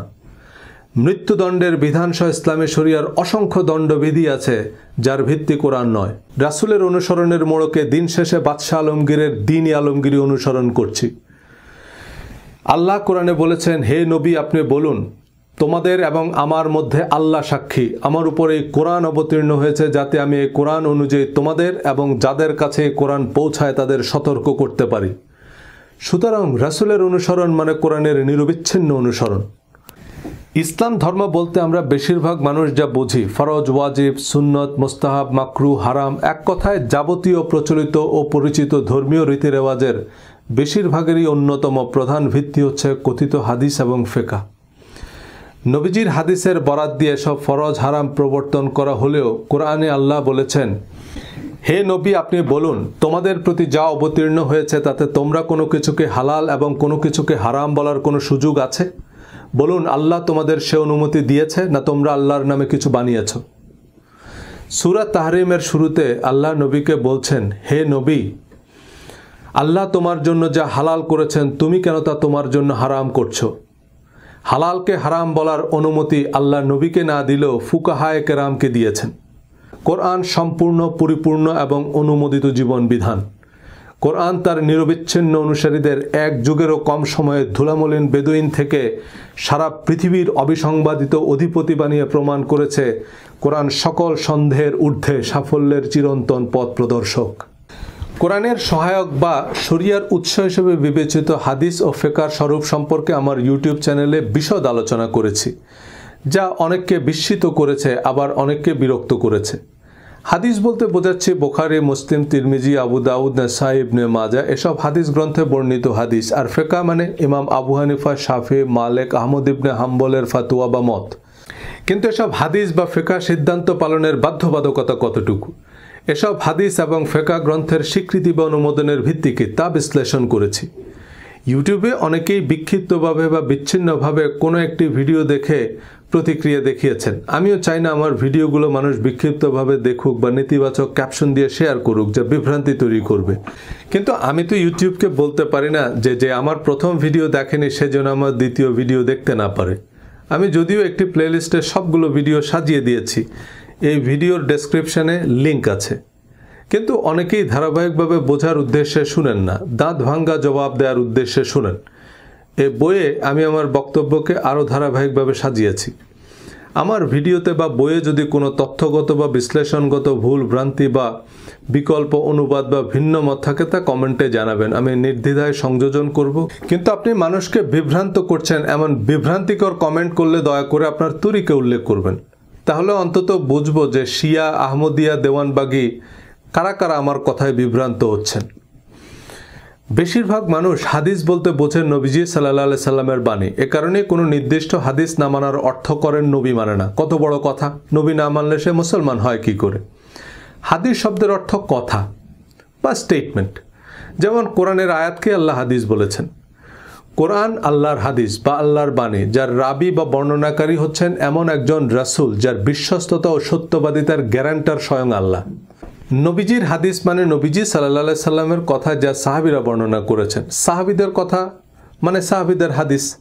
আবু জেহেলের হাদিস মানে আবু জেহেলের কথা যা পূর্ববর্তী নবী রাসূলদের বরাত দিয়ে তারা সমাজে প্রতিষ্ঠা করেছে। হযরত ইব্রাহিম আলাইহিস সালামের বরাত দিয়েই তারা ল্যাংটা হয়ে কাবা তাওয়াফ করত। শয়তানের হাদিস মানে শয়তানের কথা। লাহওয়াল হাদিস মানে ফালতু কথা। হাদিসের একাডেমিক পরিভাষা হচ্ছে খবর। খবর মানে খুব সহজ, নিউজ। হাদিস বর্ণনাকারী সাহাবীকে ইংরেজিতে বলে রিপোর্টার, যেমন রিপোর্টেড বাই আবু হুরায়রা রাদিয়াল্লাহু তাআলা আনহু। হাদিস সংকলক ইমাম অনেকটা সম্পাদকের মতো, যিনি খবরের সত্যতা যাচাই বাছাই করে প্রকাশ করবেন। কিন্তু হাদিস বা খবর সত্য, মিথ্যা, উদ্দেশ্য প্রণোদিত যে কোনো কিছুই হতে পারে। হাদিস বর্ণনাকারী সাহাবী বা সংকলনকারী ইমামদের নাম বা অনুমোদন কোরআনে নাই। হাদিস বর্ণনাকারী সাহাবী বা সংকলনকারী ইমাম এবং প্রজন্ম থেকে প্রজন্মে যাদের মাধ্যমে আমাদের কাছে পৌঁছেছে তাদের সকলের সত্যবাদিতা ও বিশ্বস্ততার গ্যারান্টার হচ্ছেন আমাদের মাদানী, আব্বাসী বা আজহারি হুজুর। কোরআনে অনির্দিষ্টভাবেও কাউকে নবীজির কোরআন বহির্ভূত হাদিস বা আনঅফিশিয়াল স্টেটমেন্ট সংগ্রহের নির্দেশ দেওয়া হয়নি, এবং সুনির্দিষ্টভাবে কোনো সাহাবের নাম, পরিচয়, বিশ্বস্ততা ও সত্যবাদিতার নিশ্চয়তা দেওয়া হয়নি। বরং কোরআনে আল্লাহ বলেছেন, মদিনাবাসীদের মধ্যে অনেক মুনাফিক আছে, তুমি তাদেরকে চিনো না, আমি তাদেরকে চিনি। নবীজি সাল্লাল্লাহু আলাইহি সাল্লামের সময়ের মুসলমানদের মধ্যে কারা মুনাফিক ছিল তা নবীজিও জানতেন না। কিন্তু আমাদের আজহারি বা আব্বাসী হুজুররা এতটাই নিশ্চিত যে তাদের বর্ণনাকে নবীজির কথা হিসেবে বিশ্বাস না করলে সে কাফের। এই গ্যারান্টি অনেকটা বিল গেটসের $20 বিলিয়ন ঋণ আবেদনে আমার আপনার গ্যারান্টার হওয়ার মতো, যে বিল গেটস দেউলিয়া হয়ে গেলে টাকা আমি দেব। আমি কোত্থেকে দেব জানি না। বিল গেটস দেউলিয়া হয়ে গেলে এই গ্যারান্টারকে খুঁজে পাবেন? কোরআনের সহায়ক হাদিস আমাদের দরকার। হাদিস, ইতিহাস, সিরাত সাহিত্য ছাড়া কোরআনের কনটেক্সট বোঝা কঠিন। যেমন পত্রিকা বা টিভি নিউজ আদালতকে কোনো ঘটনার পরিপ্রেক্ষিত বুঝতে সাহায্য করে, কিন্তু পত্রিকার রিপোর্ট আদালতে এভিডেন্স হিসাবে গ্রহণযোগ্য নয়। আদালত উপযুক্ত সাক্ষ্য প্রমাণ ছাড়া কোনো পত্রিকার খবরের উপর ভিত্তি করে রায় দেয় না, কারণ খবর উদ্দেশ্য প্রণোদিত হলে তা কনটেক্সট উল্টে দিতে পারে। হাদিসের প্রয়োজনীয়তার সপক্ষে অনেক জোরালো যুক্তি আছে, সেসব যুক্তি আমি বিশেষ গুরুত্বের সাথেই আলোচনা করেছি, কিন্তু বেশিরভাগ বাইনারি প্রশ্নের উত্তর আমার জানা নেই। যেমন কোরআনে তো ভাতের কথা নাই, তাহলে ভাত খান কেন? কোন চাইলের ভাত খাবেন এটা হাদিস ছাড়া কিভাবে জানব? আমাদের দেশে অনেক বিদেশি কোম্পানি ব্যবসা করে, সব বিদেশি কোম্পানিকে তাড়িয়ে দেওয়া অবাস্তব এবং খুব যৌক্তিক কারণেই এমন হাজারো প্রশ্ন করা যাবে যে বিদেশি তেল ছাড়া গাড়ি চালাবেন কেমনে, এবং খুব যুক্তিসঙ্গত কারণেই ইস্ট ইন্ডিয়া কোম্পানিকে আমাদের দেশে ব্যবসা করতে দেওয়া হয়, কিন্তু তাদের কার্যক্রম ব্যবসার মধ্যে সীমাবদ্ধ থাকেনি। ব্যবসার নামে আসা এই ইংরেজ ভদ্রলোকরা শেষ পর্যন্ত আমাদের সর্বস্ব লুট করে নিয়ে যায়। বহু আন্দোলন সংগ্রাম রক্তের বিনিময়ে অবশেষে মুক্তি মিলেছে। লোকমুখে শোনা কোরআন বিরুদ্ধ উদ্দেশ্য প্রণোদিত জালিয়াত চক্রের হাদিস ইস্ট ইন্ডিয়া কোম্পানির মতো ইসলাম ধর্মের ঘাড়ে চেপে বসেছে। বিশ্ব আশেকে রাসূলের নামে আরামবাগে প্রতি বছর বিশ্ব আশেকে আবু জেহেল সম্মেলন অনুষ্ঠিত হয়। নবীজির নামে প্রচলিত হাদিসের বেশিরভাগ নবীজির কথা নয়। সাইবার সিকিউরিটি বা সাইবার ক্রাইম নিয়ে কথা বলার অর্থ এই নয় যে ইন্টারনেট ছাড়া কেমনে চলবেন। আপনার কম্পিউটারের অপারেটিং সিস্টেম এবং সিকিউরিটি সিস্টেম যে ফাইল চিনে না তাকে ফুল অ্যাক্সেস দেয়া কেমন আত্মঘাতী হতে পারে? যে সাংবাদিক সংবাদ মাধ্যম থেকে আমরা নবীজির এসব অননুমোদিত বক্তব্য পাচ্ছি, আল্লাহর প্রদত্ত কোরআন এদের কাউকেই চিনে না। আল্লাহর ডাটাবেজে এসব সাংবাদিক সম্পাদক সংবাদ সংস্থার নাম নাই। তাহলে হাদিস কি এবং কেন? সাধারণত হাদিস বলতে বোঝায় নবীজির আনঅফিশিয়াল স্টেটমেন্ট যার উল্লেখ কোরআনে নাই। যদিও প্রচলিত হাদিস গ্রন্থে সাহাবী তাবি এবং তাবে তাবিদের স্টেটমেন্টও আছে যা শরিয়ার উৎস হিসেবে বিবেচিত হয়। কারণ কি? কোরআনে আল্লাহ বলেছেন, তোমরা আল্লাহ ও তার রাসূলের আনুগত্য করো, তোমাদের জন্য রাসূলের জীবনেই আছে উত্তম আদর্শ। একই কথা আল্লাহ ইব্রাহিম আলাইহিস সালাম সম্পর্কেও বলেছেন যে ইব্রাহিম ও তার সাথীদের মধ্যে তোমাদের জন্য রয়েছে উত্তম আদর্শ। তোমাদের জাতির পিতা ইব্রাহিম, তিনিই তোমাদের নাম রেখেছেন মুসলমান। নবীজি ও ইব্রাহিম আলাইহিস সালাম সহ সকল নবীদের সিরাত ও সুন্নত অনুসরণ ঈমানের অংশ। হযরত আদম আলাইহিস সালাম থেকে শুরু করে সকল নবীগণের কথা কাজ অনুমোদনের নিঃশর্ত অনুসরণ বাধ্যতামূলক, কিন্তু নবীদের কথা কাজ অনুমোদনের নির্ভুল বিবরণ কেবলমাত্র কোরআনেই আছে। আল্লাহ নবীদের নাম ঠিকানা পরিচয়পত্র সহ কোরআনে উল্লেখ করেছেন। সূরা ইব্রাহিম, সূরা মুহাম্মদ, সূরা নূহ, সূরা ইউসুফ, সূরা আম্বিয়া, সূরা আহজাব, কোরআন জুড়ে আল্লাহ নবীদের হাদিস ও সুন্নতি বর্ণনা করেছেন। হযরত মূসা আলাইহিস সালাম, ঈসা আলাইহিস সালাম, ইব্রাহিম আলাইহিস সালাম কি বলে সালাম দিয়েছেন, আদম আলাইহিস সালাম, জাকারিয়া আলাইহিস সালাম এবং অন্যান্য নবীগণ আল্লাহর কাছে কি দোয়া করেছেন আল্লাহ কোরআনে উল্লেখ করেছেন। আল্লাহর নবীদের মকবুল দোয়া আল্লাহ কোরআনে বলে দিয়েছেন। যারা কোরআনে নবীদের সুন্নত খুঁজে পাননি তারা চশমা চোখে দিয়ে চশমা খুঁজে বেড়াচ্ছেন। আল্লাহ ও তার রাসূলের আনুগত্য করো এ কথার অর্থ আবু হুরায়রা বা ইমাম বুখারীর স্টেটমেন্টকে নবীজির কথা বলে মেনে নেওয়াকে বোঝায় না। আল্লাহর দূত হিসেবে নবীজিকে আল্লাহ ডিপ্লোম্যাটিক পাসপোর্ট দিয়েছেন। নবীজির অফিসিয়াল স্টেটমেন্ট অবিকল সংরক্ষণের দায়িত্ব নিয়েছেন, কিন্তু আবু হুরায়রা বা ইমাম বুখারীর নিবন্ধন সার্টিফিকেটই নাই। কোরআনের সহস্রাধিক আয়াত আছে যেখানে আল্লাহ নবীকে বলেছেন, হে নবী আপনি বলুন, হে নবী আপনি পড়ুন, আপনি করুন, আপনি করবেন না, শুধু কল বা হে নবী আপনি বলুন এই শব্দটা কোরআনের ৩৩২টা আয়াতের শুরুতে আছে। পুরা কোরআনের কেন্দ্রীয় চরিত্রই তো নবীজি, কোরআনই তো নবীজির বায়োগ্রাফি। সুতরাং নবীজি কি বলেছেন, কি করেছেন, কি আদেশ করেছেন, কি নিষেধ করেছেন তার বিশদ বর্ণনা কোরআনেই আছে। সেসবের সত্যতার গ্যারান্টার স্বয়ং আল্লাহ। এর বাইরে কেউ নবীর নামে কিছু বললেই তা নবীজির হাদিস নয়। জাল টাকায়ও গভর্নরের স্বাক্ষর থাকে। গভর্নরের স্বাক্ষর থাকলে যদি টাকা মনে করেন তো কত টাকা লাগবে বলেন? নবীজি ছাড়াও সাহাবী, তাবি এবং তাবে তাবেইন অর্থাৎ ইসলামের প্রথম ৩ প্রজন্মের মুসলমানদের কথা কাজ অনুমোদনও প্রচলিত ধর্মচর্চায় শরীয়তের ভিত্তি বা কোরআনের মতোই অবশ্য পালনীয় বিধান বা ফরজ ওয়াজিব হিসাবে অন্তর্ভুক্ত করা হয়েছে। কোরআনের বিপরীতে ফুকাহায়ে কেরাম হালাল হারাম থেকে শুরু করে মৃত্যুদণ্ডের বিধানও দিতে পারেন। এর বাইরেও পীর মুরব্বীদের দল মত দরগা মাজার তো আছেই। এসবের ভিত্তি কি? কোরআনে আল্লাহ বলেছেন সাহাবীদের উপর আল্লাহ সন্তুষ্ট, কিন্তু নবীদের মতো নির্দিষ্ট সাহাবীদের নাম পরিচয় কোরআনে নাই। সুতরাং কোন কোন সাহাবের উপর আল্লাহ সন্তুষ্ট তা আমরা জানি না। এর বিপরীতে কোরআনের বর্ণনা অনুযায়ী মদিনাবাসীদের মধ্যে মুনাফিকও ছিল। যাদেরকে নবীজিও চিনতেন না। সুতরাং আমরা নির্দিষ্ট করে কোনো সাহাবীকে নিঃশর্ত বিশ্বাসের শর্ত আরোপ করতে পারি না। সকল নবীগণকে নিঃশর্ত বিশ্বাস করা ঈমানের অপরিহার্য অংশ হওয়ার পরও আইডি কার্ড ছাড়া কাউকে নবী বলা যাচ্ছে না। কিন্তু সাহাবীদের উপর আল্লাহ সন্তুষ্ট, এই আয়াতের উপর লক্ষ লক্ষ সাহাবী, তাবেঈন শরীয়তের উৎস বনে গেলেন। কোনো আইডি কার্ড ছাড়াই শুধু সাহাবী তাবেঈ বলে দিলেই হলো। বাঙ্গি যদি কারো প্রিয় ফল হয়, তিনি চেষ্টা করলে মাটিও খেতে পারবেন। একবার এমন ঢেকি গিললেই তাকে দিয়ে দরগা, মাজার, দেওয়ানবাগি, দিনে ইলাহি, দিনে আলমগিরি, আল কায়দা সবই গেলানো সম্ভব। কিন্তু দুনিয়ার ৯৯% মানুষ তো হাদিস ভিত্তিক ধর্মই মানে। ৯৯% মানুষ সত্যতার মানদণ্ড নয়। সত্যতার মানদণ্ড হচ্ছে কোরআন। কোরআন বলছে, আর যদি তুমি দুনিয়ার অধিকাংশ লোকের কথা মতো চলো, তাহলে তারা তোমাকে আল্লাহর পথ থেকে বিচ্যুত করে দিবে। তারা তো শুধু অনুমানের অনুসরণ করে এবং তারা কেবল অনুমান ভিত্তিক কথাবার্তাই বলে। তবু হাদিসকে বাদ দিলে ধর্মের যে চেহারা দাঁড়ায় তার সাথে আমরা একেবারেই পরিচিত নই। এ কারণেই অনেকেই কোরআনের অনুসরণকে আহলে কোরআন ফেতনা, প্রোটেস্ট্যান্ট ভার্সন অফ ইসলাম, খ্রিস্টান প্রজেক্ট ইত্যাদি নাম দিয়ে পত্রপাঠ বিদায় করে দেন। যে শাইখুল হাদিস আবু হুরায়রা বা ইমাম বুখারীর বিশুদ্ধতার ১০০% গ্যারান্টি দিচ্ছেন, বিচারের মাঠে ইমাম বুখারী দেউলিয়া হয়ে গেলে এই গ্যারান্টারকে খুঁজে পাবেন কই? কোরআন পড়ে যদি আমি নাও বুঝি, তবুও তো আমি বলতে পারবো যে আল্লাহ, আমি তোমার কিতাব পড়ে এটুকু বুঝছি। আর আমি যে এটুকু বুঝছি তা তো অন্তর্যামী জানেন। কিন্তু আমি যদি বলি যে আমি বুখারী শরীফে পড়েছি, আল্লাহ যদি জিজ্ঞেস করে যে বুখারী আবার কে, তখন?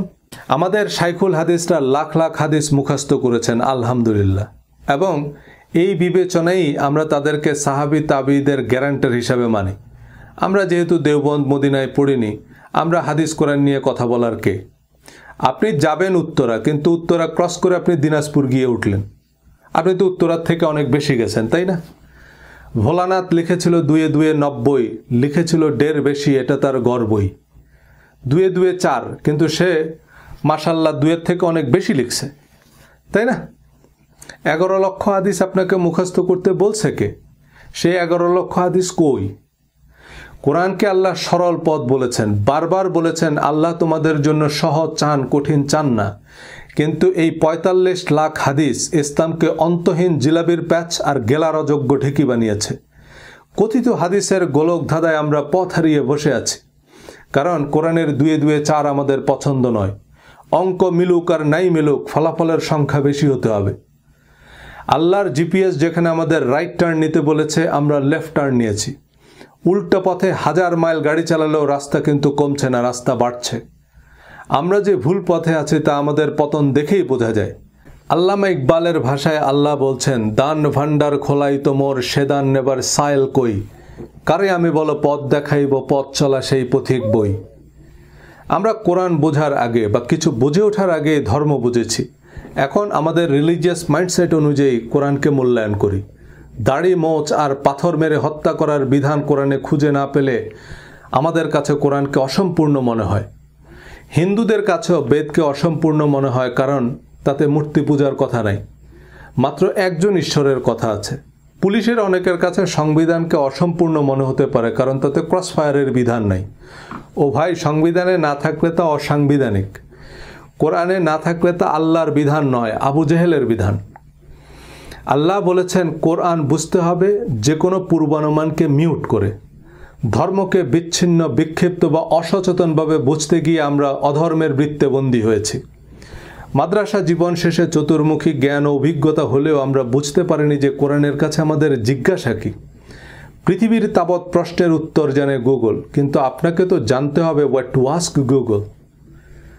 সারা জীবন কোরআন পড়েও অনেক প্রশ্নের উত্তর মেলেনি, কারণ প্রশ্নটাই মাথায় ছিল না। ২০ বছর যে বাড়িতে থাকেন সে বাড়ির কয়টা সিঁড়ি বলতে পারবেন? কোনোদিন তো গুনে দেখিনি, কারণ সিঁড়ির সংখ্যা জানার দরকার কি? আমাদের নামাজ, রোজা, হাদিস, হিজাব, হালাল হারাম, পাপ পুণ্য, ভালো মন্দ সম্পর্কে কোরআন কি বলছে বাড়ির সিঁড়ি গণার মতো কোনোদিন গুনে দেখিনি। মাদানী হুজুর বলেছে, আজহারি হুজুর বলেছে, ওনারা নিশ্চয়ই গুনেই বলেছে, ওনারাও গোনার দরকার মনে করেননি। কারণ মদিনা আজহারের অধ্যাপকরা বলেছেন, ওনারা তো নিশ্চয়ই গুনেছে। মাদ্রাসায় পাল্টা প্রশ্ন করার কোনো সুযোগ নেই।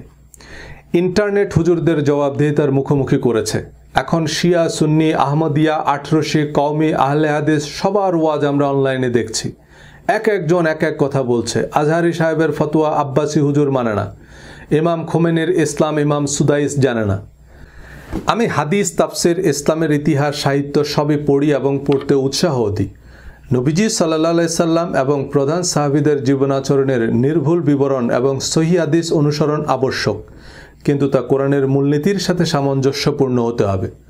হাদিস বিশারদ ইমামগণের অভিমত ও হাদিস শাস্ত্রের মূলনীতি অনুযায়ী কোরআনের সাথে সম্পর্কহীন এবং সামঞ্জস্যহীন হাদিস শরীয়তের বিধান হিসাবে অকার্যকর, কারণ নবীজি সাল্লাল্লাহু আলাইহি সাল্লাম এবং তার সাহাবীগণ কোরআন পরিপন্থী কোনো কথা বলেছেন বা কাজ করেছেন এটা একজন মুসলমান নীতিগতভাবে বিশ্বাস করতে পারে না।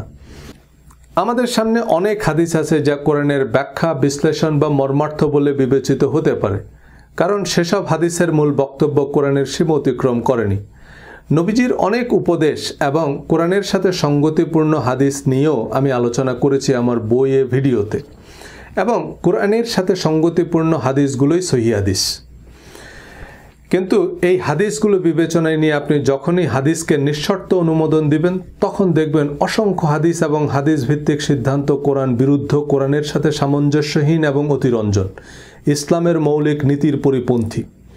হাদিসের চোরাবালিতে ইসলাম অধ্যায়ে এমন কিছু হাদিস পাশাপাশি আলোচনা করেছি। নবীর সুন্নত বলতে যারা দাড়ি রাখা আর অবাঞ্ছিত লোম কাটা বোঝেন, তারা হাদিস না মানা বলতেও এসব কিছুই বোঝেন। আমি নবীর সুন্নত বলতে আজওয়া খেজুর বুঝি না। হাদিসও আমার আপত্তি আপনার হিজাব, নেকাব বা দাড়ি নিয়ে নয়। মিথ্যা হাদিস ছাপানো জালিয়াত চক্র আমাদের দাড়ি মোচের পক্ষে বিপক্ষে প্রতিযোগিতায় বসিয়ে দিলেও তাদের উদ্দেশ্য ভিন্ন।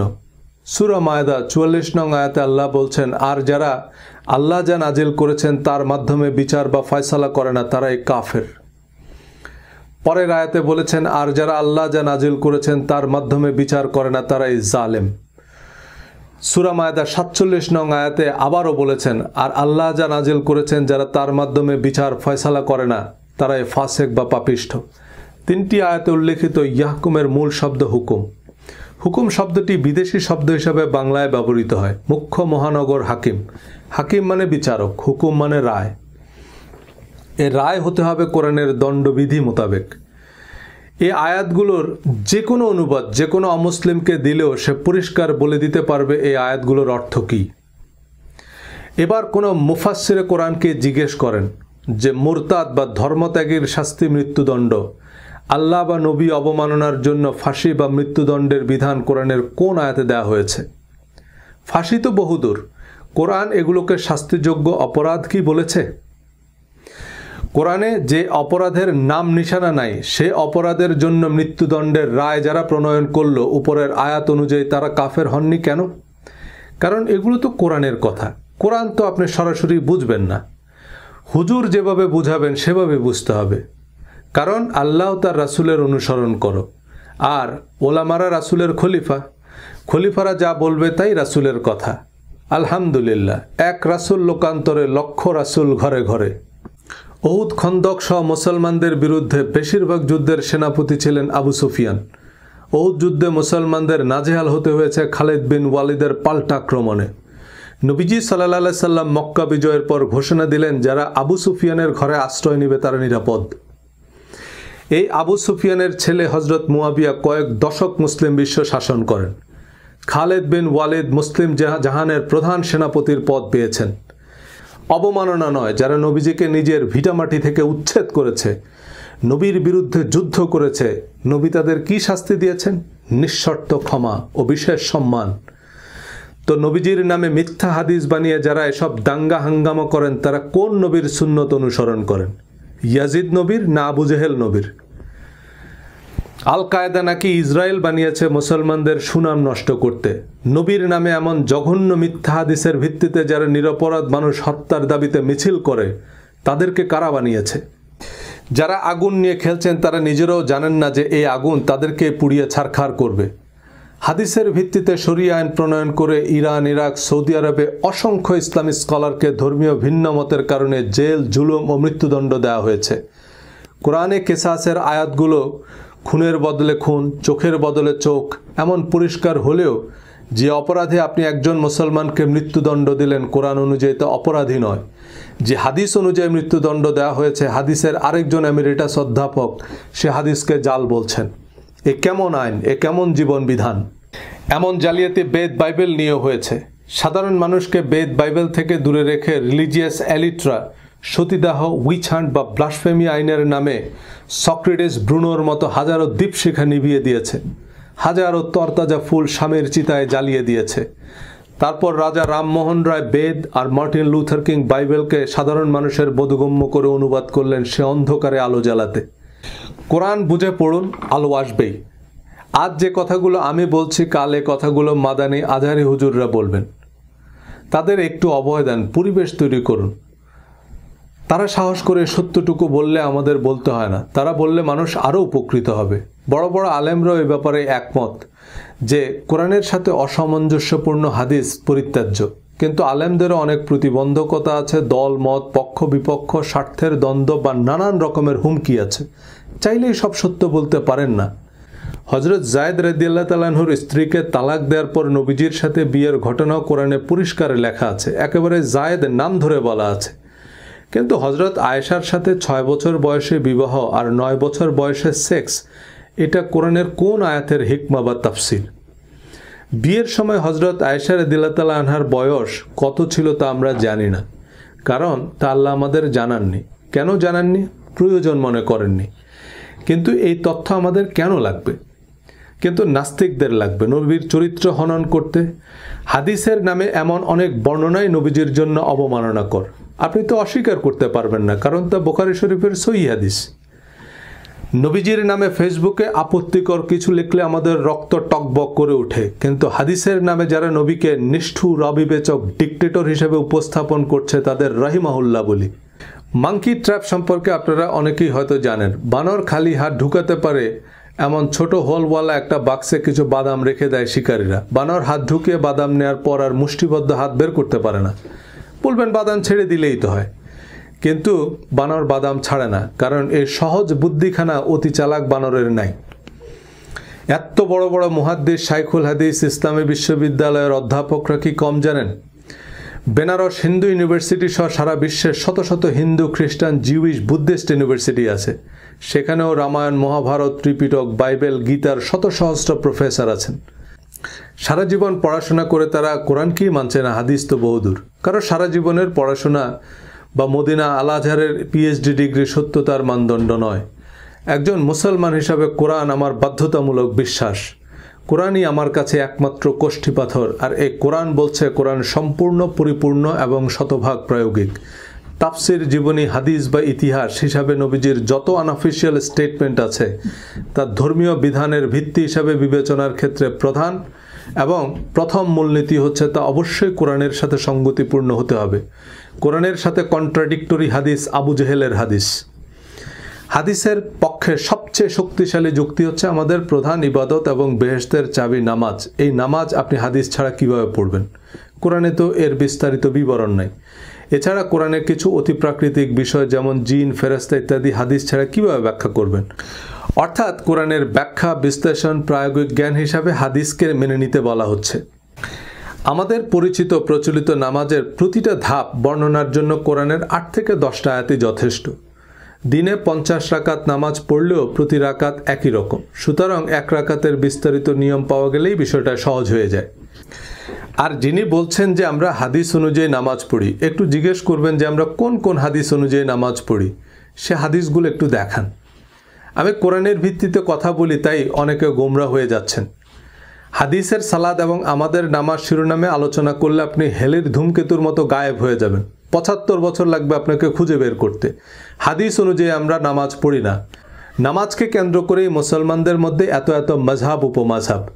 কারণ নবীজি কিভাবে নামাজ পড়েছেন তার পরস্পর বিরোধী লক্ষাধিক হাদিস আছে। নামাজের সকল বিবরণ দেওয়ার জন্য নবীজির একটা হাদিসই যথেষ্ট ছিল, এবং সেই হাদিস হতে হবে জাতীয় সঙ্গীতের মতো। নামাজের মতো এত গুরুত্বপূর্ণ প্রধান ইবাদতের কনক্রিট কাঠামো আপনি হাদিসেও পাবেন না। আরবি সালাহ শব্দের একটি অর্থ হচ্ছে following someone or something closely. এবং আল মুসাল্লি মানে ছায়ার মতো, আনকাট ফলোয়ার।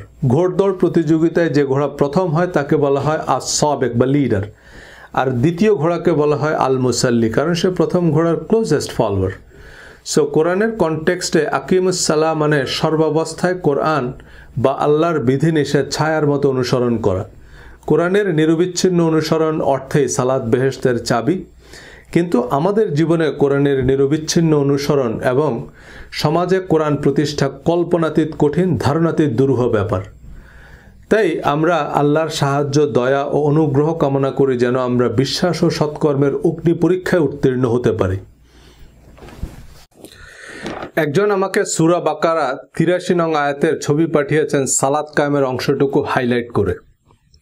তোমরা আল্লাহ ছাড়া কারো ইবাদত করো না এবং সদাচরণ করবে পিতামাতা, আত্মীয় স্বজন, ইয়াতীম ও মিসকিনদের সাথে, আর মানুষকে উত্তম কথা বলো, সালাত কায়েম করো এবং যাকাত প্রদান করো। এই আয়াতের কনটেক্সট থেকে সহজেই আন্দাজ করা যায় এতিম মিসকিনের সাথে সদাচরণ, মানুষকে উত্তম কথা বলাকে আল্লাহ সালাতের চেয়ে অগ্রাধিকার দিয়েছেন। কিন্তু আমাদের ইসলামে এগুলো প্রয়োজনীয় স্তম্ভ নয়। এই আয়াতের অনেক ব্যাখ্যায় হাদিসও পাবেন। সর্বোত্তম মুসলমান হচ্ছে সে যে মানুষের সাথে উত্তম আচরণ করে।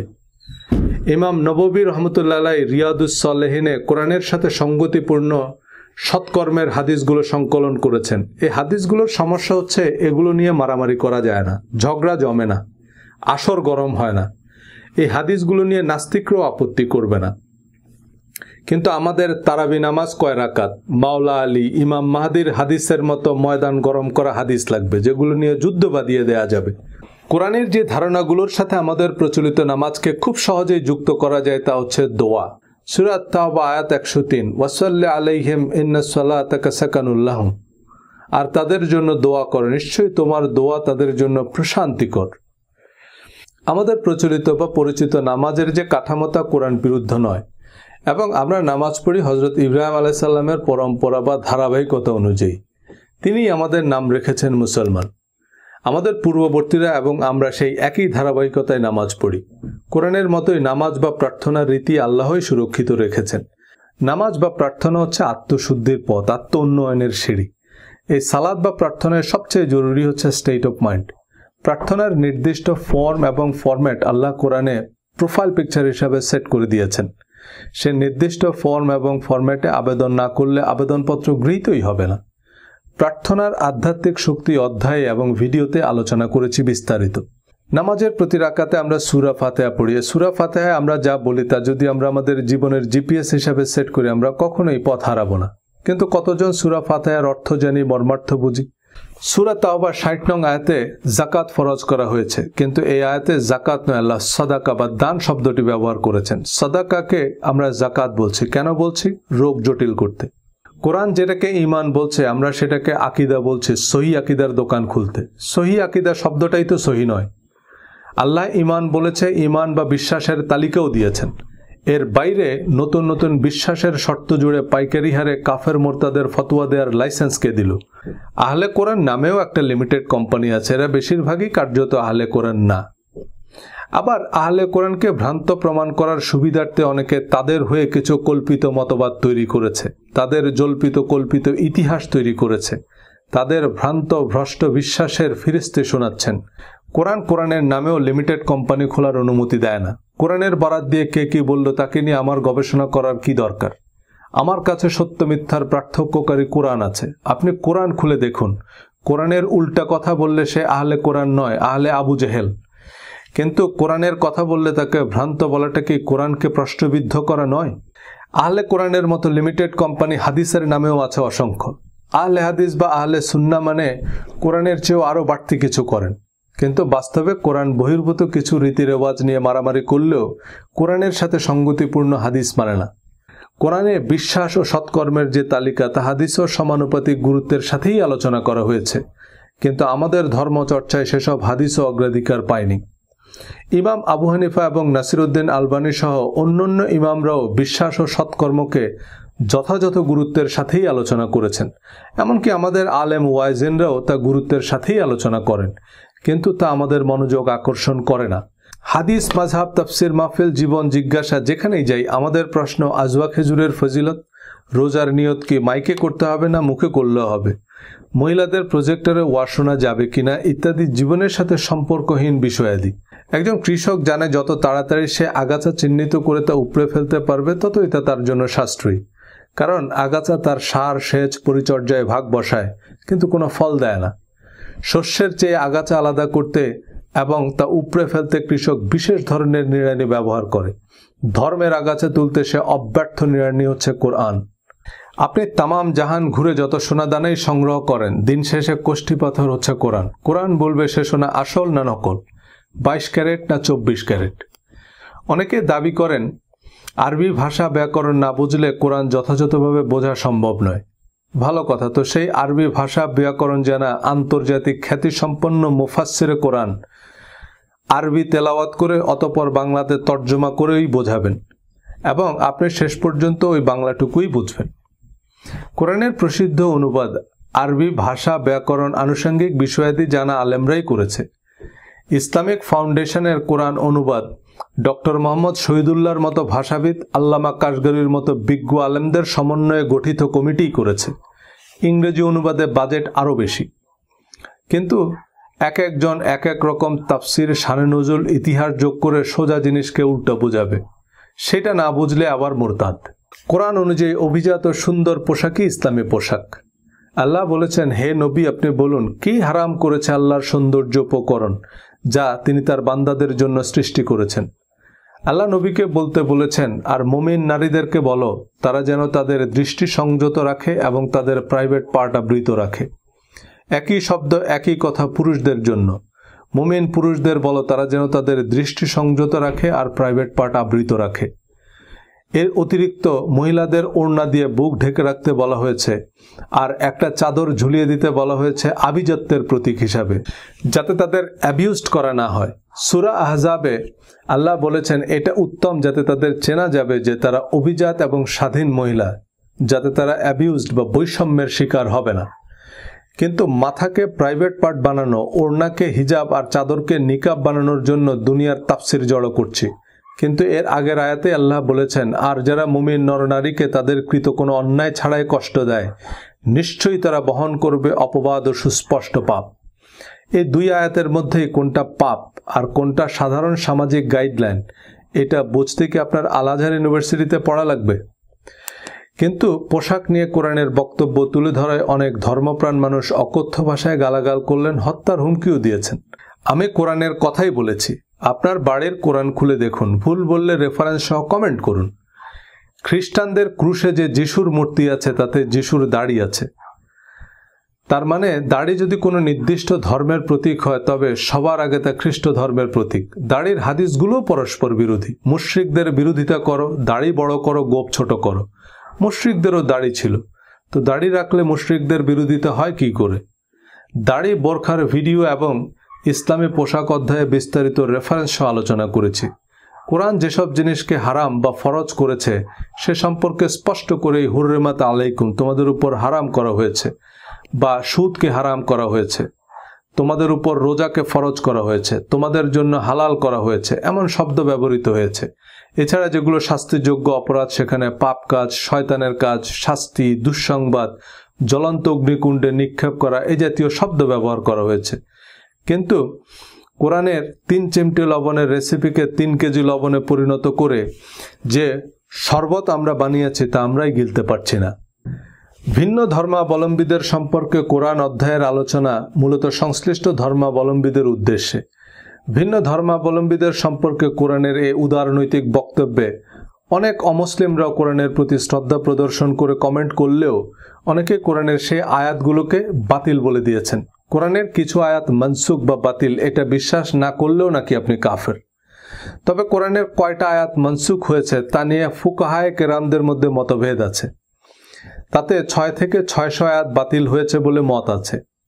পছন্দ অনুযায়ী কোরআনের নির্দিষ্ট আয়াতকে বাতিল এবং সুবিধা মাফিক নবীজের বাণী ছাপানোর টাকশাল যার কাছে আছে তিনি তো স্পাইডারম্যানের চেয়েও ক্ষমতাধর। পশ্চিমে ইসলাম বিরোধী প্রচারণা যেমন রাজনৈতিক এবং অর্থনৈতিক কারণে ইহুদি খ্রিস্টান বিরোধী প্রচারণাও একই উদ্দেশ্যে। কোরআন ইহুদি খ্রিস্টান সহ সকল আহলে কিতাবকে মুসলিম বলেছে এবং বিশ্বাস ও সৎকর্মের শর্তে জান্নাতের প্রতিশ্রুতি দিয়েছে। আল্লাহ বলেছেন, ইব্রাহিম ইহুদিও ছিল না, খ্রিস্টানও ছিল না, সে ছিল একনিষ্ঠ মুসলিম। ঈসা আলাইসাল্লাম নিজেকে খ্রিস্টান বলেনি, মুসা আলাইসাল্লাম নিজেকে একবারও ইহুদি বলেনি, আমাদের নবীজিও নিজেকে শিয়া, সুন্নি বা সুফি বলেননি। সকল নবীরা নিজেদের মুসলিম বলে পরিচয় দিয়েছেন। আল্লাহ আমাদেরকে ইহুদি, খ্রিস্টান, হিন্দু, বৌদ্ধ, শিয়া, সুন্নি, আফ্রিকান, আমেরিকান এসব লিমিটেড কোম্পানির সদস্য হিসাবে চিনেন না। তিনি আমাদের ভিন্ন ভিন্ন জাতিতে সৃষ্টি করেছেন যাতে আমরা একে অপরকে চিনতে পারি, কিন্তু আমাদের বিবেচনা করবেন আমাদের বিশ্বাস ও সৎকর্ম অনুযায়ী। এই অধ্যায়ে আমরা বিভিন্ন ধর্মাবলম্বীদের সম্পর্কে কোরআনের বক্তব্য তুলে ধরব, যা মুসলিম অমুসলিম অনেকের কাছেই বেশ অপরিচিত মনে হবে। কারণ ধর্মের নামে বিভাজন, বিভক্তি, রক্তপাত যাদের পকেট ভারী করছে, তারা কোরআন বহির্ভূত বিভিন্ন উদ্ভট বক্তব্য একপেশে তথ্যপত্র জোগাড় করে আমাদের একে অপরের মুখোমুখি দাঁড় করাতেই তৎপর। হিন্দু শব্দটা ধর্মীয় পরিচয় নয়, এটা ভৌগোলিক পরিচিতি। প্রচলিত হিন্দু ধর্ম সম্পর্কে কোরআনে স্পষ্ট বর্ণনা নেই। তারা সাবিন হিসাবে বিবেচিত কিনা তা আল্লাহই ভালো জানেন। তবে যারাই স্রষ্টা পরকালে বিশ্বাস করে এবং সৎ কাজ করে, কোরআন অনুযায়ী তারা উত্তীর্ণ। আর ধর্মের ভুল চর্চা বা শিরক, কুফরি, মুনাফিকে খুঁজতে আমাদের হিন্দু বাড়িতে যেতে হবে না। ইসলাম ধর্মেরই এমন হাজারো ভার্সন আছে যা দেখলে আপনিও বলবেন, ভাই এ আবার কেমন ধর্ম। এই কিম্ভূত কিমাকার ইসলামের সাথে কোরআনের কোনো সম্পর্ক নেই। কোরআন ভিন্ন ধর্মাবলম্বীদের সাথে ন্যায়সঙ্গত আচরণের নির্দেশ দিয়েছে। হিন্দু, মুসলমান, ইহুদি, খ্রিস্টান এসব বিভাজন প্রকৃতপক্ষে ধর্মীয় কারণে নয়, বরং রাজনৈতিক, অর্থনৈতিক কারণে। নাস্তিকদের মধ্যে যারা ধর্মকে বিদ্রূপ, উপহাস বা নবী রাসূলদের সম্পর্কে অবমাননাকর কথাবার্তা বলা বা লেখাকে মুক্ত চিন্তা মনে করেন, তাদের সাথে ধর্মীয় চরমপন্থীদের কোনো পার্থক্য নাই। নিউজিল্যান্ডের মসজিদে নিরীহ মুসলিমদের হত্যাকারী এবং এমন উগ্র বর্ণবাদী ধর্মবিদ্বেষীরা আল কায়দা বা আইএসএসের মতোই খুনি, সন্ত্রাসী। সবার উপরে মানুষ সত্য বাণী প্রচারের ক্ষেত্রে এটা মাথায় রাখতে হবে যে ধর্মবিশ্বাসীরাও মানুষ। তাদের সাথে ধর্মবিশ্বাসে ভিন্নমত সত্ত্বেও তাদের ভালোবাসতে না পারলে তা মানব ধর্ম নয়, ঘৃণা বা সন্ত্রাস ধর্ম। আর নাস্তিকরা নবীজির অবমাননার জন্য, চরিত্র হননের জন্য যেসব কথিত হাদিসের রেফারেন্স দেয়, তা আবু জেহেলদের রটানো মিথ্যা অপবাদ। সে 20 হাদিসের শরবত বানিয়ে আমাদের ধরিয়ে দিয়েছে। আমরা না পারছি গিলতে, না পারছি ফেলতে। ডক্টর আবদুল্লাহ জাহাঙ্গীর স্যার হাদিসের নামে জালিয়াতি বইয়ের ভূমিকায় লিখেছেন যে কোরআনের পাশাপাশি নবীজি সাল্লাল্লাহু সাল্লামের হাদিস পালনের গুরুত্ব যখনই মুসলমানরা মেনে নিল, তখনই ইসলামকে পলিউট করার জন্য বা অন্যান্য নানান উদ্দেশ্যে ইসলাম বিরোধীরা নবীজির নামে জাল হাদিস বানানো শুরু করে। আবার হাদিসও কোরআনের উপদেশগুলোর বিস্তারিত বর্ণনা আছে। সলফে সালেহিনরাও কোরআনের অনুসরণই করেছেন, ওলিয়া উলিয়ারাও তাই করেছেন। কোরআন, হাদিস, ফিকহুল আকবর তো বড় বিষয়। আজমের শরীফের খাদেমরাও যদি খাজা মাইনুদ্দিন চিশতির জীবন ও কর্মের অনুসরণ করত, আমরা অনেক ভালো ইসলাম পেতাম। হাদিস অস্বীকার করলে যদি কাফের হয়, তবে এই পৃথিবীতে একজন মুসলমানও নেই। ডক্টর আবদুল্লাহ জাহাঙ্গীর স্যার, আল্লামা শফি বা কোনো শাইখুল হাদিস যখন কোনো হাদিসকে জাল বলেন, তার মানে তিনি সেই হাদিসকে অস্বীকার করছেন বা সেটাকে হাদিস হিসাবে মানছেন না। এখন কতগুলো হাদিস অস্বীকার করা যাবে বা কোন কোন হাদিস অস্বীকার করা কুফরি? মাওলানা তারেক জামিল সহি হাদিস মোতাবেক পাগড়ি পরাকে পায়জামা পরার মতোই জরুরি মনে করেন। ডক্টর আবদুল্লাহ জাহাঙ্গীর স্যার পাগড়ির সবগুলো হাদিসকে জাল বলেছেন এবং আহলে হাদিসের আলেমরা পাগড়ি পরাকে বেদাত বলেন। কিন্তু পাগড়ি তো একজন মানুষের মাথায় থাকে। নবীজিকে গোসল করতে দেখেছেন, তো পাগড়ি পরতেন কি পরতেন না এটা শিওর হতে পারেননি? মিলাদ কিয়ামের হাদিসগুলো হচ্ছে আহলে সুন্নাতের ট্রেড লাইসেন্স। আল্লামা শফি আবার মিলাদের তবরককে গু বলেছে। তো আমরা কোন কোম্পানির হাদিস নেব? আজ আমাদের কাছে কোরআন এতটাই সিরেমোনিয়াল যে তাফসিরুল কোরআন মাহফিলে আন্তর্জাতিক খ্যাতিসম্পন্ন মুফাসিরে কোরআনরাও বিটিভির অনুষ্ঠান সূচির মতো সুর করে কোরআন তেলাওয়াত করে হাদিসের লোকগাথা, কিচ্ছা কাহিনীর আলোচনা শুরু করেন। বিতর্কিত মাসলা মাসাইল নিয়ে দলাদলি, গালাগালি শুরু করেন। কোন হাদিস সহি, কোন হাদিস জাল, এই বিতর্ক বাহাসে নামেন। কিন্তু হাদিসের পিউরিটি সার্টিফিকেট দেওয়ার আমি আপনি কে? 50টা হাদিস পড়লে পরীক্ষায় 10টা হাদিস কমন পড়ে। 10-10-এ 100 নম্বরের পরীক্ষা। 1 সপ্তাহ পড়ে পরীক্ষা দিলে হাদিসে ফার্স্ট ক্লাস পাওয়া যায়। মুহাদ্দিস মানে ওনার 11 লাখ হাদিস মুখস্থ এমন মনে করে বসে থাকার কোনো কারণ নেই। হাদিসে ফার্স্ট ক্লাস পাওয়া আমার অনেক বন্ধু আছে, 10টা হাদিস ঠিক মতো বলতে পারবে না। পরীক্ষার জন্য পড়া মুহাদ্দিসদের চেয়েও জানার জন্য পড়া ডাক্তার, ইঞ্জিনিয়ার, ব্যারিস্টার, বিচারপতি বা জেনারেলরা অনেক বেশি হাদিস জানে। আমার এই বইয়ের উদ্দেশ্য একটা নতুন দৃষ্টিভঙ্গি, একটা নতুন মানসিকতা নিয়ে ধর্মকে জানা এবং মূল্যায়ন করা। এই দৃষ্টিকোণ থেকে কোরআন পড়লে আমরা আমাদের সব উত্তর পেয়ে যাব। কারণ আমরা জানি আমাদের প্রশ্নটা কি। হাদিস, ফিকা, ফাজাইল আমল যাই পড়ি আমি কোরআনের মানদণ্ডে যাচাই করে নিতে পারবো। ইসলামের ইতিহাস, নবীজি ও সাহাবীদের জীবনী যাই পড়ি আমি বুঝতে পারবো কোনটা বিশ্বাস করব আর কোনটা চ্যালেঞ্জ করব। হাদিসে খুঁজলেও দেখবেন প্রচলিত পোশাকি রীতি রেওয়াজ নয়, বিশ্বাস ও সৎকর্ম ইসলাম ধর্মের প্রধান ভিত্তি। বিশ্বাস ও সৎকর্মই নবীজির প্রকৃত সুন্নাহ। আমি যদি হাদিস ভিত্তিক ভিডিও বানানো শুরু করি তখন দেখবেন হাদিসের সাথেও আমাদের ধর্মের কোনো সম্পর্ক নাই। নবীর সুন্নাহ কি বলার কথা কি বলছি অধ্যায়ে বিস্তারিত আলোচনা করেছি। বিকৃত ধর্ম সমাজে এমনভাবে প্রতিষ্ঠিত হয়েছে যে আসল ধর্ম চলে গেছে নিভৃতে। হাদিসকে কোরআনের মতো শরিয়ার উৎস বানানো শিয়া সুন্নি সহ অসংখ্য দল উপদলে বিভক্তির অন্যতম কারণ নবীজি সাল্লাল্লাহু আলাইহি সাল্লামের বিদায় হজ ও গাদিরে খুমের ভাষণ। বিদায় হজ্জের ভাষণে নবীজি সাল্লাল্লাহু আলাইহি সাল্লাম বলেছেন, আমি তোমাদের জন্য দুটি জিনিস রেখে যাচ্ছি, দুটি জিনিস আঁকড়ে ধরলে তোমরা পথভ্রষ্ট হবে না। একটি হচ্ছে আল্লাহর কিতাব, আরেকটি হচ্ছে আমার সুন্নাহ বা হাদিস। ধর্মপ্রাণ মুসলমান ও মাদ্রাসার ছাত্ররা এই হাদিস জাতীয় সঙ্গীতের চেয়েও বেশিবার শুনেছেন। হাদিসের এই জাতীয় সঙ্গীত সিয়ায়ে সিত্তা অর্থাৎ হাদিসের 6 প্রসিদ্ধ কিতাব বুখারী, মুসলিম, তিরমিজি, আবু দাউদ, নাসাই, ইবনে মাজার কোনো কিতাবে নাই। এমনকি মুসনাদ আহমদ, বাইহাকি, সহিহ ইবনে হিব্বান ও দারিমি শরীফের মতো হাদিস গ্রন্থেও নাই। বরং সহিহ মুসলিমের বর্ণনা অনুযায়ী আমি তোমাদের মাঝে একটি জিনিস রেখে যাচ্ছি যা দৃঢ়ভাবে আঁকড়ে ধরলে তোমরা পথভ্রষ্ট হবে না, আর তা হচ্ছে আল্লাহর কিতাব। সুনান আবু দাউদের বর্ণনা, আমি তোমাদের মধ্যে একটি বিশেষ বস্তু রেখে যাচ্ছি, আমার পর যদি তোমরা তা মজবুতভাবে ধারণ করো তবে তোমরা কখনো গোমরা হবে না, আর তা হচ্ছে আল্লাহর কিতাব। আল্লাহর কিতাবের সাথে নবী পরিবারের অনুসরণের কথা আছে, তবে তা গাদিরে খুমের ভাষণ, বিদায় হজের ভাষণ নয়, যা শিয়ারা ঈদ উল গাদির নামে প্রতি বছর উদযাপন করলেও সুন্নিরা গাদিরে খুমের হাদিস মানে না। হাদিসের সত্যতা নির্ণয়ের নাকি বিজ্ঞানসম্মত পদ্ধতি আছে যা মদিনা ইউনিভার্সিটিতে পড়ানো হয়, যদিও এই বিজ্ঞান তেহরান ইউনিভার্সিটিতে গিয়ে অজ্ঞান হয়ে আছে। দুই ইউনিভার্সিটির সহিহ হাদিসের তালিকা আলাদা। সর্বপ্রথম ইমাম মালিক হাদিস সংগ্রহ সংরক্ষণের সফল ও আনুষ্ঠানিক উদ্যোগ নেন। তিনি মদিনার অধিবাসী ছিলেন, 93 হিজরিতে জন্ম, অর্থাৎ নবীজির ইন্তেকালের 83 বছর পর জন্ম। তিনি প্রায় 1 লক্ষ হাদিস সংগ্রহ করেছেন। এই 1 লক্ষ হাদিস থেকে যাচাই বাছাই করে 1800 হাদিস মুয়াত্তায় স্থান দিয়েছেন। বাকি 98,000 হাদিসকে তার মিথ্যা ও বানোয়াট মনে হয়েছে। নবীজির ইন্তেকালের প্রথম শতকেই সাহাবী তাবেঈদের যুগে খোদ মদিনাতেই যদি 1800 হাদিসের বিপরীতে লক্ষাধিক বানোয়াট কথা রটতে পারে, সলফে সালেহিনরাই রটাতে পারে, তো 1500 বছর পর ঢাকা বা নিউ ইয়র্কের অবস্থা কি হতে পারে? হিজরি 80 সালে জন্মগ্রহণকারী সর্বকালের অন্যতম শ্রেষ্ঠ ইসলামিক স্কলার ইমাম আজম আবু হানিফা বয়সে ইমাম মালিকের 13 বছরের বড়। সমসাময়িক কালের মানুষ হলেও হাদিসের গ্রহণযোগ্যতা নিয়ে এই দুইজন জগৎ বিখ্যাত ইসলামী পণ্ডিতের দ্বিমত স্পষ্ট। এই দ্বিমতের কারণেই হানাফি ও মালিকি দুটি ভিন্ন সুন্নি মাযহাবের সৃষ্টি হয় ইসলামের প্রথম শতকেই। ইমাম আহমদ ইবনে হাম্বল ইমাম আবু হানিফা ইমাম মালিকের ছাত্র ছিলেন, কিন্তু তার সংকলিত মুসনাদ আহমদ ইবনে হাম্বলে প্রকাশনী ভেদে 27,000 থেকে 40,000 হাদিস আছে, যার অন্তত 80% হাদিস ইমাম মালিক ও ইমাম আবু হানিফা হাদিস বলেই গণ্য করেননি। ইমাম শাফি ও ইমাম মালিকের ছাত্র ছিলেন, কিন্তু বলা বাহুল্য তার সহিহ হাদিসের তালিকা তার সমসাময়িক কালে 3 জন জগৎশ্রেষ্ঠ ইমামের চেয়ে ভিন্ন ছিল।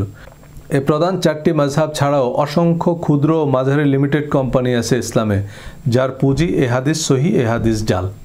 একই সময়ে একই পদ্ধতিতে সহিহ হাদিসের গ্রন্থ প্রণয়নের উদ্যোগ নেন সর্বকালের অন্যতম সেরা 2 মুহাদ্দিস ইমাম বুখারী ও তার ছাত্র ইমাম মুসলিম। কেবলমাত্র সহিহ হাদিসের সংকলন বিধায় বুখারী ও মুসলিম শরীফের শুরুতে সহিহ শব্দটা জুড়ে দেওয়া হয়। সহিহ মুসলিমে প্রায় 12,000 হাদিস আছে, যাতে 4,000 ইউনিক হাদিস। বুখারী শরীফে 7,000 হাদিস থেকে পুনরাবৃত্তি বাদ দিলে ইউনিক হাদিস আছে 2230টি। ইমাম মুসলিম প্রায় 600 রাবির হাদিস গ্রহণ করেছেন, যাদের ইমাম বুখারী বিশ্বস্ত বলে গণ্য করেননি। ইমাম বুখারীর হাদিসের সত্যতা যাচাইয়ের যে পদ্ধতি ছিল তা ছিল মূলত ইস্তেখারা বা ধ্যান।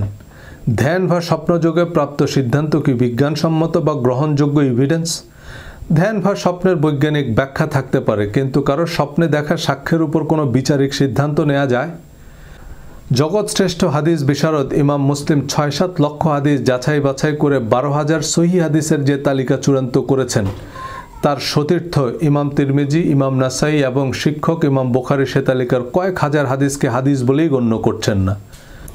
তিরমিজি, নাসাই, আবু দাউদ বা ইবনে মাজায় ৪টি হাদিস গ্রন্থকে সহিহ হাদিস গ্রন্থ বলছেন এখনকার গ্যারান্টাররা, কিন্তু খোদ ইমাম তিরমিজি, নাসাই, ইমাম হাম্বল তাদের কিতাবকে সহিহ হাদিসের কিতাব বলেননি। মুসনাদ আহমদ, মুয়াত্তা মালিকের অনেক হাদিস সংশ্লিষ্ট ইমামরাই জাল বা মুরসাল হিসাবে তালিকাভুক্ত করেছেন। যে এই হাদিসটি হাদিস হিসাবে প্রতিষ্ঠিত হলেও এটি আসলে হাদিস নয়, এমন অনেক আরবি প্রবাদ, প্রবচন, খনার বচন এবং জাহেলি যুগের বহু কুসংস্কার নবীজির নামে চালু হয়ে গেছে। অনেক ইমাম মুহাদ্দিসরা জাল হাদিসগুলো তাদের কিতাবে উল্লেখ করেছেন এইটা বোঝাতে যে এগুলো নবীজির হাদিস নয়, কিন্তু সে গুজব আবার মুসনাদ আহমদের হাদিস হিসাবে প্রতিষ্ঠিত।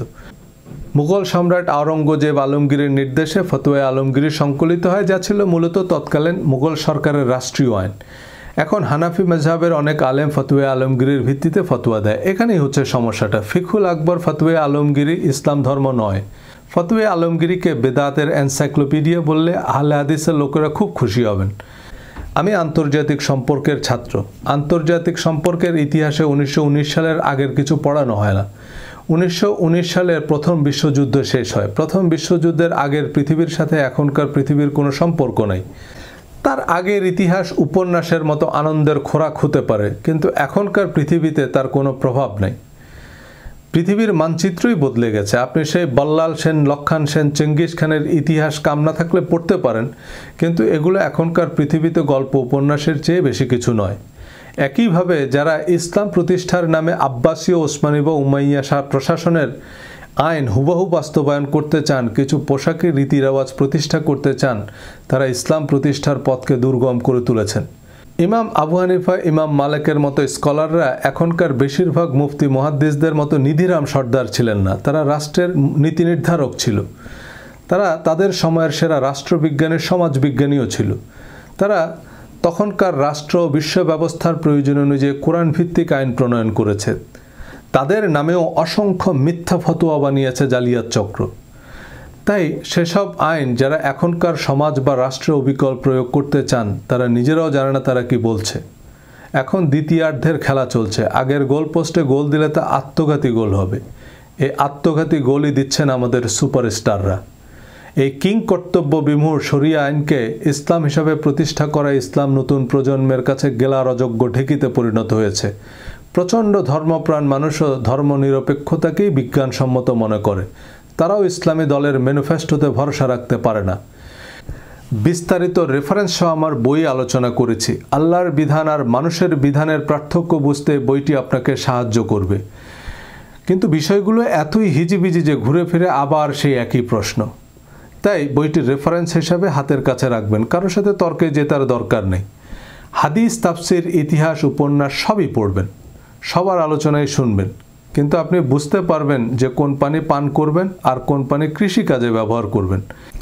আমার কথা শুনে যিনি বিভ্রান্ত হচ্ছেন তিনি বিভ্রান্তই। তিনি বিভ্রান্ত কোম্পানির সহি আকিদা ব্র্যান্ডের চশমা দিয়ে দুনিয়া দেখছেন। ওনার কাছে বেশিরভাগ মানুষকেই গোমরা মনে হয়। এক ভদ্র মহিলা তার স্বামীর সাথে প্রথমবার বিমান ভ্রমণ করছিলেন। মহিলা খুব উত্তেজিত হয়ে বিমানের জানালা দিয়ে স্বামীকে দেখাচ্ছে যে দেখো দেখো, নিচে মানুষগুলোকে কেমন পিঁপড়ার মতো দেখায়। স্বামী বলল যে ওগুলো পিঁপড়াই, আমরা এখনো ফ্লাই করিনি। তেমনি দজ্জাল, মোসাদ এত কিছু মাথায় নিয়ে কেউ আমার কথা শুনলে তার কাছে পিঁপড়াকেও ডাইনোসরের মতো মনে হতে পারে। আমার কথাগুলো যদি আজহারি সাহেবরা বলেন তবে শুনতেও ভালো শোনাবে। আমি আশা করি এই কথাগুলো বড় বড় আলেমরা বলুক।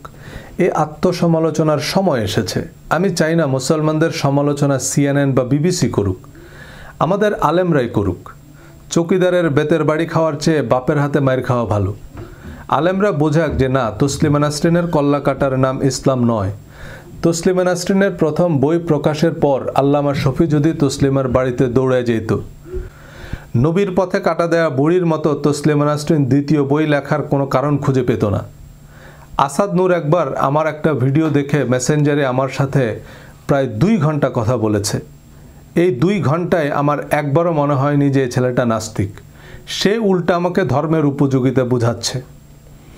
আমার সাথে সে নিজে থেকেই ওয়াদা করেছে যে ভাই আমি আল্লাহ, নবীজি আর কোরআনের নামে আর আজে বাজে কথা বলবো না, তবে ধর্ম ব্যবসার বিরুদ্ধে আমি কথা বলবো। আপনাদের হাদিসে আসাদ নূর আর তসলিমা নাসরিনের ক্ষমা নাই। পাকিস্তানের এক ফুলব্রাইট স্কলার বিশ্ববিদ্যালয় শিক্ষককে ফেসবুকে ধর্ম অবমাননার দায়ে মৃত্যুদণ্ড দেওয়া হয়। তার পক্ষে মামলা লড়াই তার আইনজীবীকে গুলি করে হত্যা করে।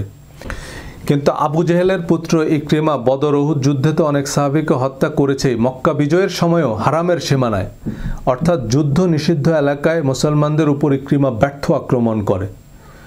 আবু সুফিয়ান সহ মক্কার সকল কাফেররা সাধারণ ক্ষমা পেলেও ইকরিমার মৃত্যুদণ্ডের রায় দেয়া হয় যুদ্ধ অপরাধের দায়ে। ইকরিমা মক্কা থেকে পালিয়ে যায়। তার স্ত্রী এসে তার হয়ে নবীজির কাছে ক্ষমা চাইলে নবীজি ইকরিমাকে মক্কায় ফিরে আসতে বলেন। ইকরিমাকে ফিরে আসতে দেখে নবীজি সবাইকে বললেন, ইকরিমা ইবনে আবু জেহেল আসছে, তোমরা তার সামনে তার বাবাকে গালি দিও না। হযরত ইকরিমা রাদিয়াল্লাহু তাআলা আনহু নবীজির এই অবিশ্বাস্য ক্ষমায় অভিভূত হয়ে বললেন, ইয়া রাসূলুল্লাহ, আমি ওয়াদা করছি ইসলামের বিরুদ্ধে আমি যত শক্তি আর অর্থ ব্যয় করেছি, ইসলামের প্রতিষ্ঠায় আমি তার দ্বিগুণ করব। রোমান সাম্রাজ্যের বিরুদ্ধে ইয়ারমুকের মহাযুদ্ধে সেনাপতি খালেদ বিন ওয়ালিদ যখন পিছু হাঁটার সিদ্ধান্ত নিলেন, হযরত ইকরিমা বললেন, আল্লাহ রাসূলের সাথে আমার কিছু ওয়াদা আছে। সেনাপতি খালেদ বিন ওয়ালিদের হুঁশিয়ারি অগ্রাহ্য করে হযরত ইকরিমা দুর্ধর্ষ রোমান সৈন্যদের দুর্ভেদ্য চক্র ভেদ করেন। অতিমানবের মতো লড়াই করে প্রতাপশালী রোমানদের বিরুদ্ধে মুসলমানদের জিতিয়েছেন হযরত ইকরিমা ইবনে আবু জেহেল। ইকরিমার মতো ২০ বৃক্ষকে যিনি দেবদূতে পরিণত করতে পারেন, পৃথিবীর ইতিহাসে তার চেয়ে শক্তিমান নেতা আর কে? ভিন্ন মত সত্ত্বেও তাদের মঙ্গল কামনা করতে পারাই সৎকর্ম। ইকরিমার মতো জঘন্য যুদ্ধাপরাধীকে নিঃশর্ত ক্ষমা ও উপযুক্ত মর্যাদা দিতে পারাই নবীর সুন্নাহ।